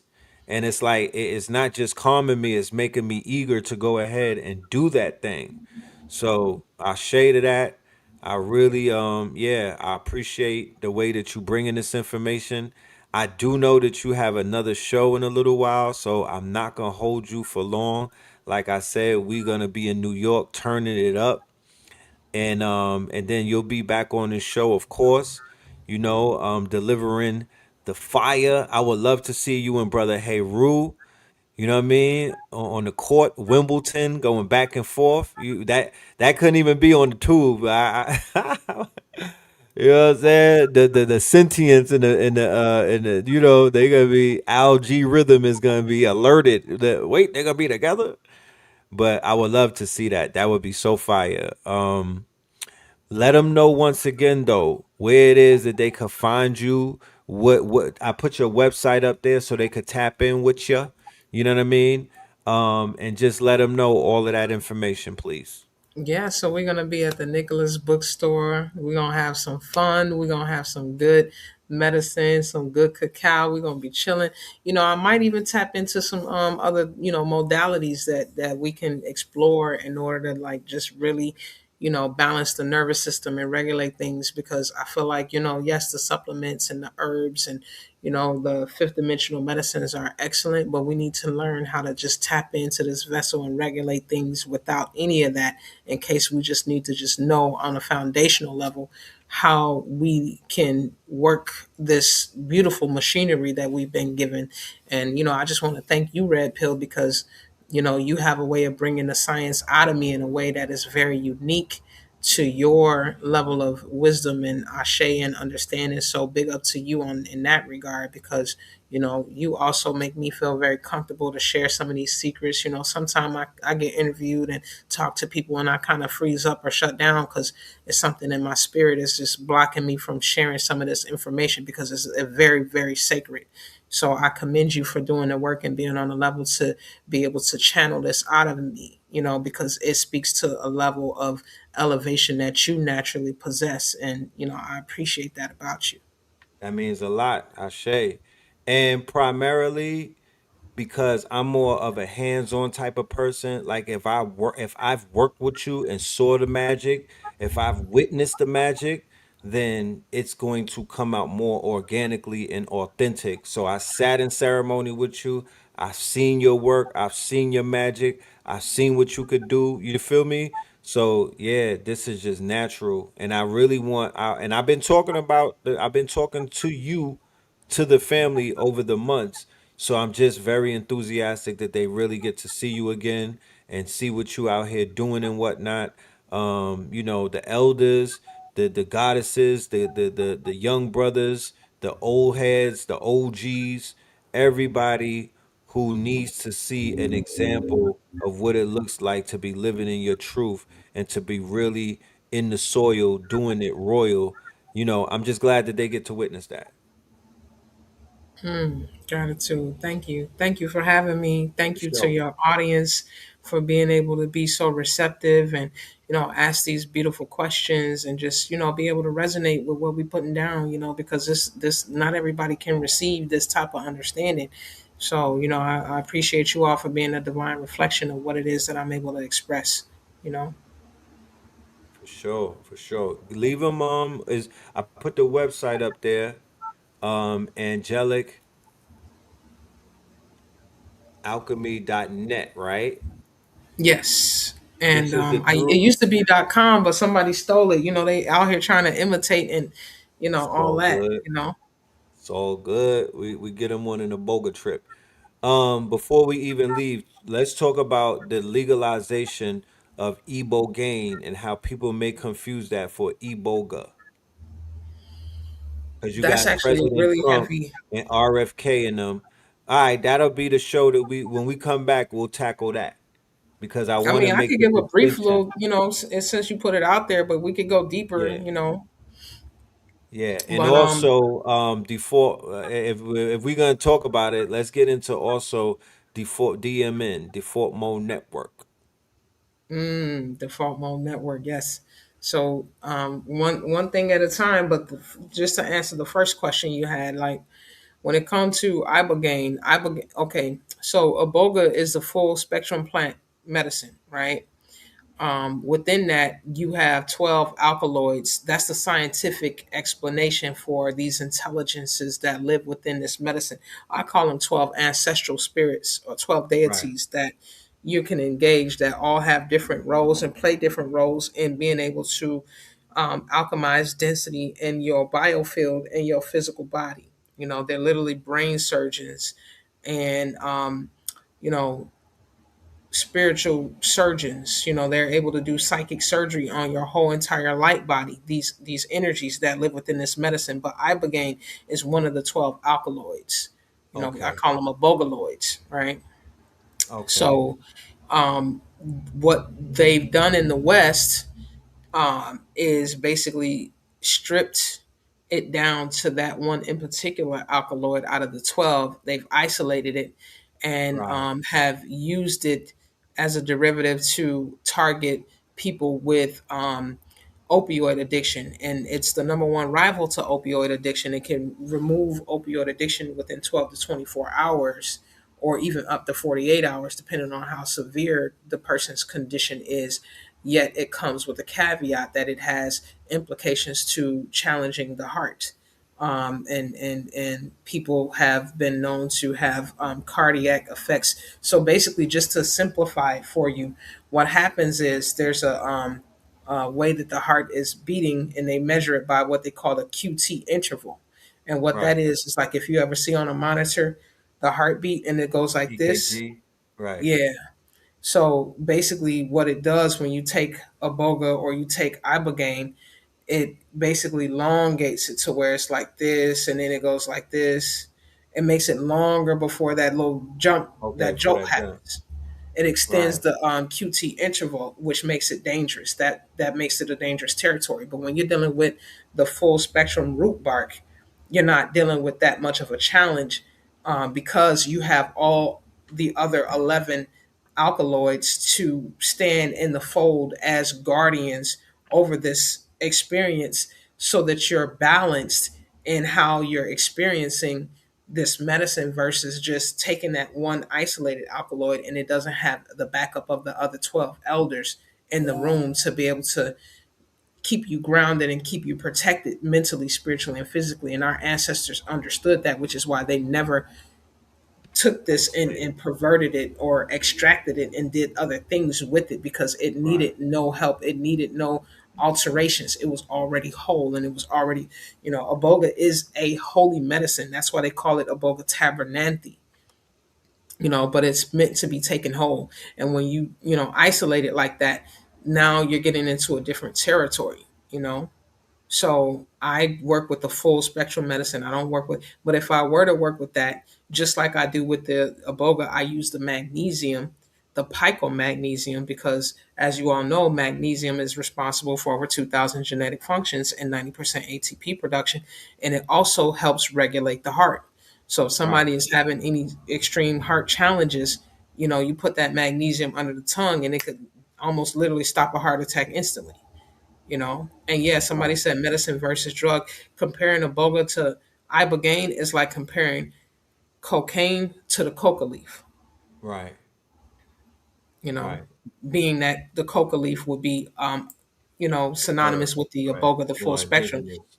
and the Right. Full cocaine would spectrum. be synonymous. Not that, It's of course, I isolated. would hate to compare it to that, because even in the form of ibogaine, it's still highly benevolent compared to something like cocaine. Facts. No doubt. And then your second Man. question, Huh?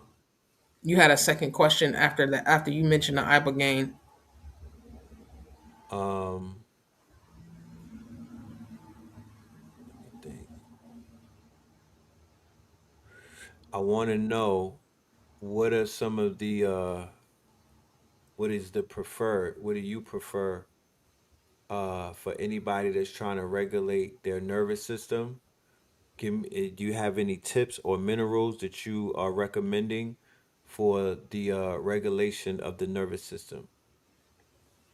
You could start with something simple like magnesium. You could definitely work with Iboga. Iboga, like I said in the beginning of the video, is extremely good at regulating the nervous system. I'm talking about on a deep level. Like, this medicine is so powerful, it can correct past life trauma. Oh, okay. Beautiful. All right, we Hmm. were talking about default mode network. Yes, that's what we was Is that talking right? about. Yeah, that blew my mind when I did the research on it. So Yes.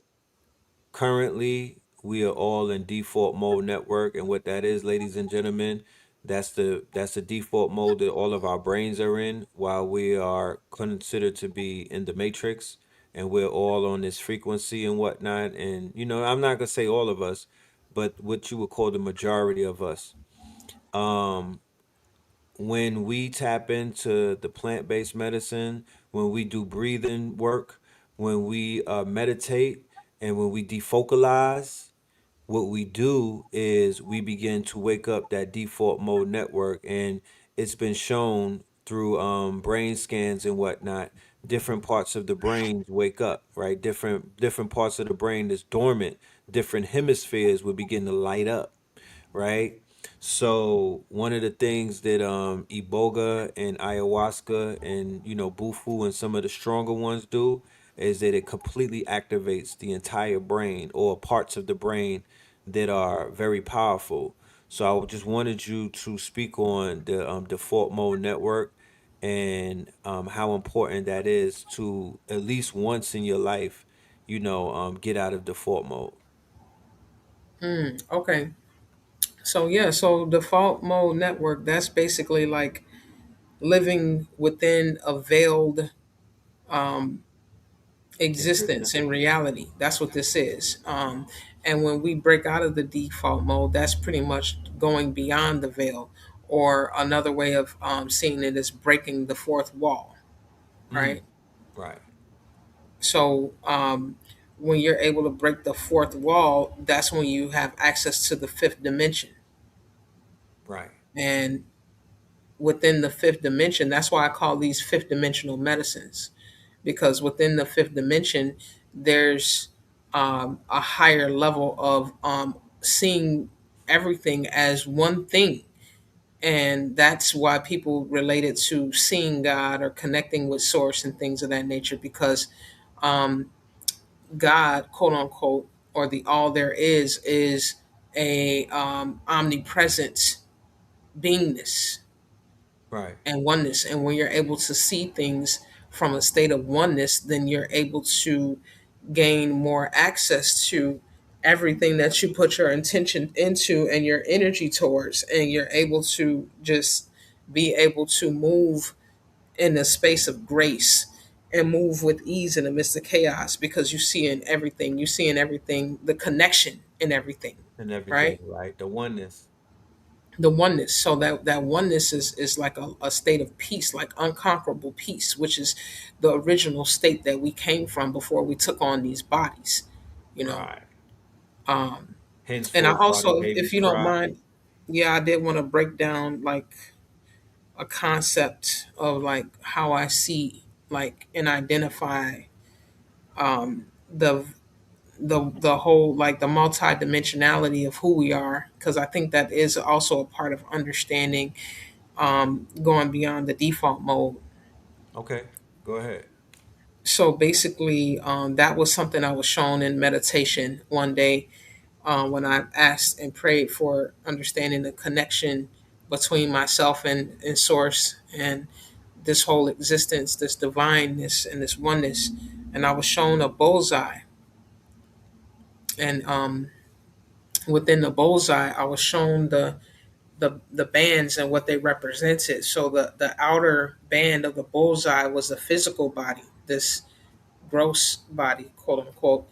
And then the next inner band I was shown was the light body, which is governed by the endocrine system. That's the endocrine system is the hardware that is reflecting with the hormonal system.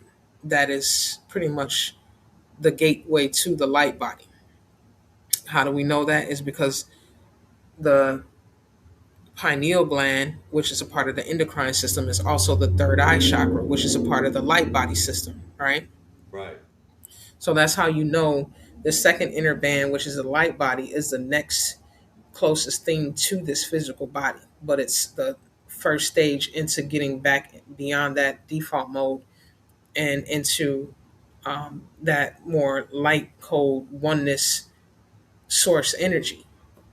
So beyond that, there's another band, the third inner band, that's the oversoul. And mm, basically, the oversoul gives its instructions to the light body in order for the light body to be able to then instruct the physical body. And this is how you're able to regenerate. If you get cut, bruised, or anything happens to your physical body, it could grow back because the light body is able to instruct the physical body. It holds the blueprint to the way the physical body projects itself into third dimensional reality. Now, the oversoul again is the mothership that governs the light body, which governs the physical vessel. And how you see this in movies, they show you in analogies in the movies. When you ever watch a sci-fi movie and you see a big mothership and then you see a little ship come out of that, And then you Right. see the humans come out of that little ship. That's showing you the connection between the oversoul, the light body, and the physical body. Now, the fourth dot, the fourth inner band, that's the, like, let's say that's the bindu or the black dot. That's source. And that's where the light body or the oversoul is getting its power, is in, powering up its, beingness from, that black dot, that triple black darkness, or the black sun, or whatever you want to call that. So that's the stages of existence beyond the default mode, which the physical body is the default. Right. So we're not the body, we exist in the body, and the body is a projection of us, which is these light codes and ships and energies beyond this flesh. Mm, Was that helpful? very much so. Wow. That's that. I need to visual. I need to make that visual because that was crazy right there. Okay. That was very visual. Man, man, ladies and gentlemen, y'all just got a master class. You feel me? Y'all just got yourselves a master class. Um, this was so powerful. You answered so many questions and you put so many things together. You linked so many unlinkable things for us in this short amount of time. I am blown away, and man, oh man, I'm sure those in the audience who are just hearing you for the first time are smitten. You feel me? Are you on social media at all? Do you take Um, is that something that you're into, like the followings and stuff? I'm not like huge on the social media, but I can say that Facebook is my legacy account. So you can follow me on the Facebook at Ariel Williams. Okay, I'll put it in the And I'm chat. sure a lot of us have a lot of mutual friends. But then also on Instagram, that's my new account. And that account is angelic double underscore alchemy. Okay, put that in there as well. Yeah, so I'm gonna have to start figuring out how to create a video or talk presence on there, but I really don't come on the social media and drop it like this. So, thank you for giving me, the space to be able to be comfortable enough to share some of these deeper downloads Yeah, and man. information. I can help you with that. I got an agency. You know what I'm saying? We'll put together Yeah, some. I need an interpreter, because I'm kind of like Yeah. already like on the fifth dimensional. Like I literally kind of live in that world more than I live here. So it's good to be able to connect with people like you, that's like a connector and a bridge between the fifth dimension and this world, to, be able to bring us together so that we can, be able to elevate. Yes. The evolution will be digitized. I'm here for that. So I think you're gonna be on Uncle Hank's show at 9 o'clock. If y'all want to continue with this with this rally that we're on, you could tap into Magnets, Pyramids, and Crystals. That's Uncle Hank Rising show on YouTube at 9 p.m. Eastern. And the good sister will be on that show, shining her That's light. about 30 minutes from now. That part, yes, yes, yeah, yeah, yeah. We working. So yeah, man, I want to say thank you, and I want to tell my audience a huge thank you as well. We've been locked in for damn near almost 4 hours. That's commitment. That's the watch time. That's a lot on YouTube terms. That's huge to have people in the building that long. Like, you know what I'm saying? They that's a big metric right there. So I do appreciate everybody's time. I do hope that you guys were served in this time, that you were able to benefit and you did not waste your time. I want to thank all of my guests that came through. Knowledge Born Allah, Sister Ariel. The news videos, no. I'm playing that tomorrow on Third Eye Thursday. Ra Aku and Ross Ben, the legends tomorrow. You know what I'm saying? The legends, Ross Ben. And you and Ross Ben, y'all did work together, correct? Yes, yes. I worked with him in South Florida at the Happy. Oasis gathering that we put on together. So I'm Beautiful. very familiar with his work and his energy. He's a dope brother. I'm honored to be able to share and hold space with him and for him He is in so whatever way I can. enthusiastic about seeing you in New York. Yes, when I brought your name up, he was so hyped. He was very enthusiastic and he had a great time. He just came from Florida, so he has a lot of good stories to talk about. He's refreshed, you know what I mean? He was in the sun. He's loving that Florida energy. He might even want to come back. Um, Let me drop the link. Somebody said, "What's the 9 o'clock show?" That's Uncle Hank's show. I might just connect two networks together. I don't know because I do have to. I don't know, but I'm gonna drop the link for the show. Um, and Hank Rosin's son was the one. He was the brother. He was on Brother Rich's channel talking about the cacao and the tobacco the other day. He had everybody hyped. He had my mom so hyped that she went and got it the next day. Like, Oh, she yeah, can't get it until she get mine. she was hot. Yeah, look, she manifested it. She didn't even go out and look for it. She was so excited, enthusiastic about the conversation that somebody literally brought Brother Richard cigar to her door and some cacao. Like she was, when you really want something, you start magnifying and just bringing it to you. That's literally how that worked out. You know what I mean? So people in this that cacao talk got people on a tippy toes. They want to experience it. So the cacao and the tobacco, I'm doing my due diligence to bring them cigars to New York. So I want to make that happen, inshallah. I know that you're gonna have the cacao, so we're gonna make it happen. It's gonna be like a match made in heaven when everybody gets that. You dig? So, with that being said, ladies and gentlemen, we are going to close this out. I'm gonna close this out with a song that we have with Cambada, the new song off of the new album Voltron Volume One, and this is gonna be Disclosure. Any last words before we check out of here? Hey, thank you all for having me. Thank you all for being on the frequency and being in tune. I look forward to more of these deeper conversations. Y'all keep holding space and we're going to keep coming with it because it's time for us to remember who we are and we're coming for everything that was taken for us, okay? That's right. You Let's rock. already. I couldn't said it better.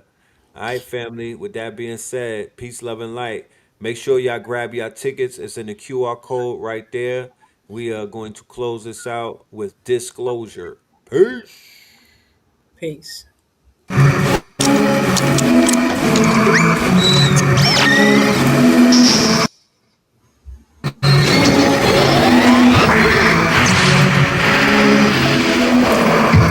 We the collectors of the art, the thinkers, the doers, the knowers, the architectures of the art. Triple dark moon protectors of the hearts. Triple dark mega yachts, 444 megawatts. Firm biz, nature, Foxy, AZ, Don, Escobar, moving megatons, mega bucks. 444 megatrons that call mega bus. Went from Sega bus and a mega bus as we embark upon a hero's journey. Opening scene in Carlito's Way, laid out on a hero's journey.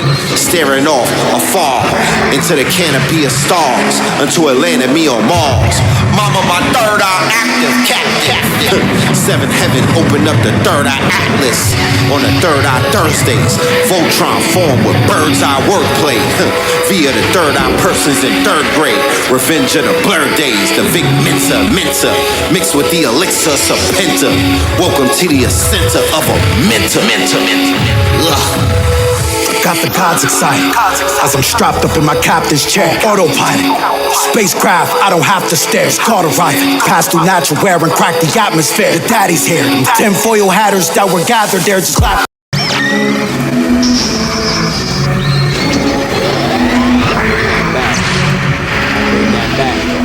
Disclosure. We the collectors of the art, the thinkers, the doers, the knowers, the architectures of the art.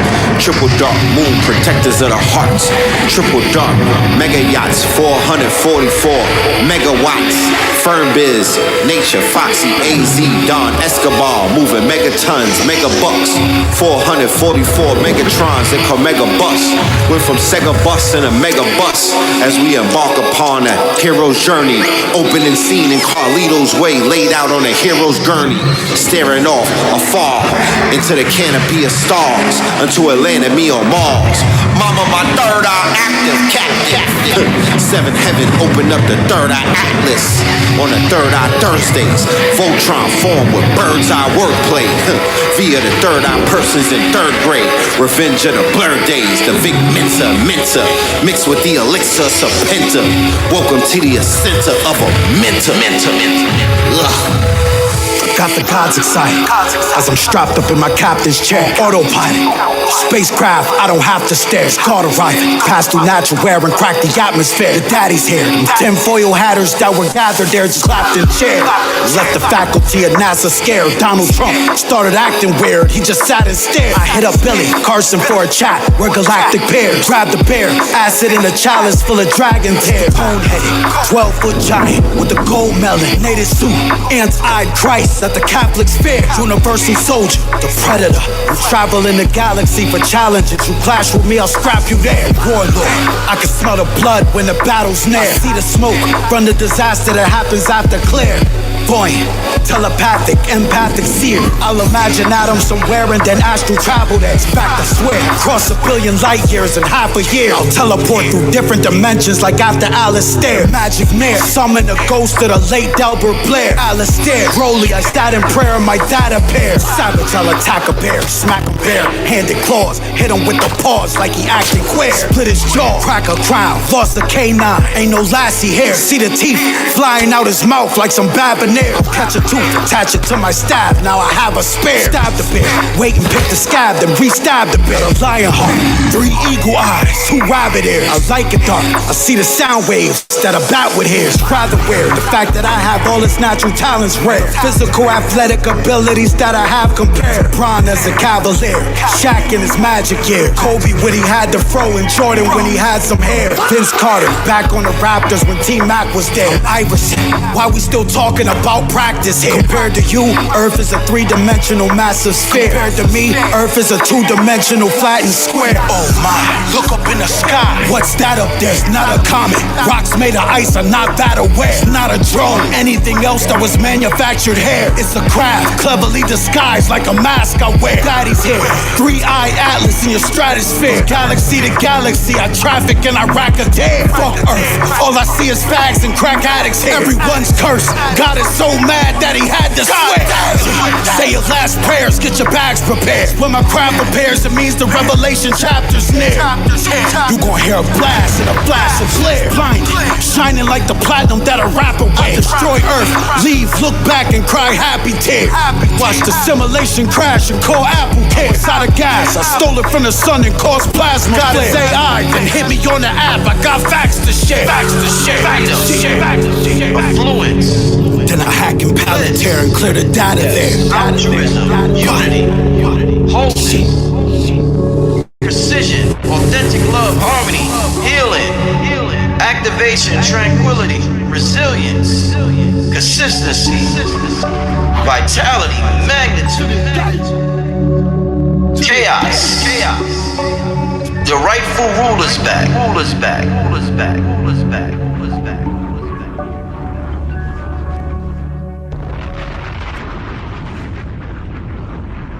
To this day,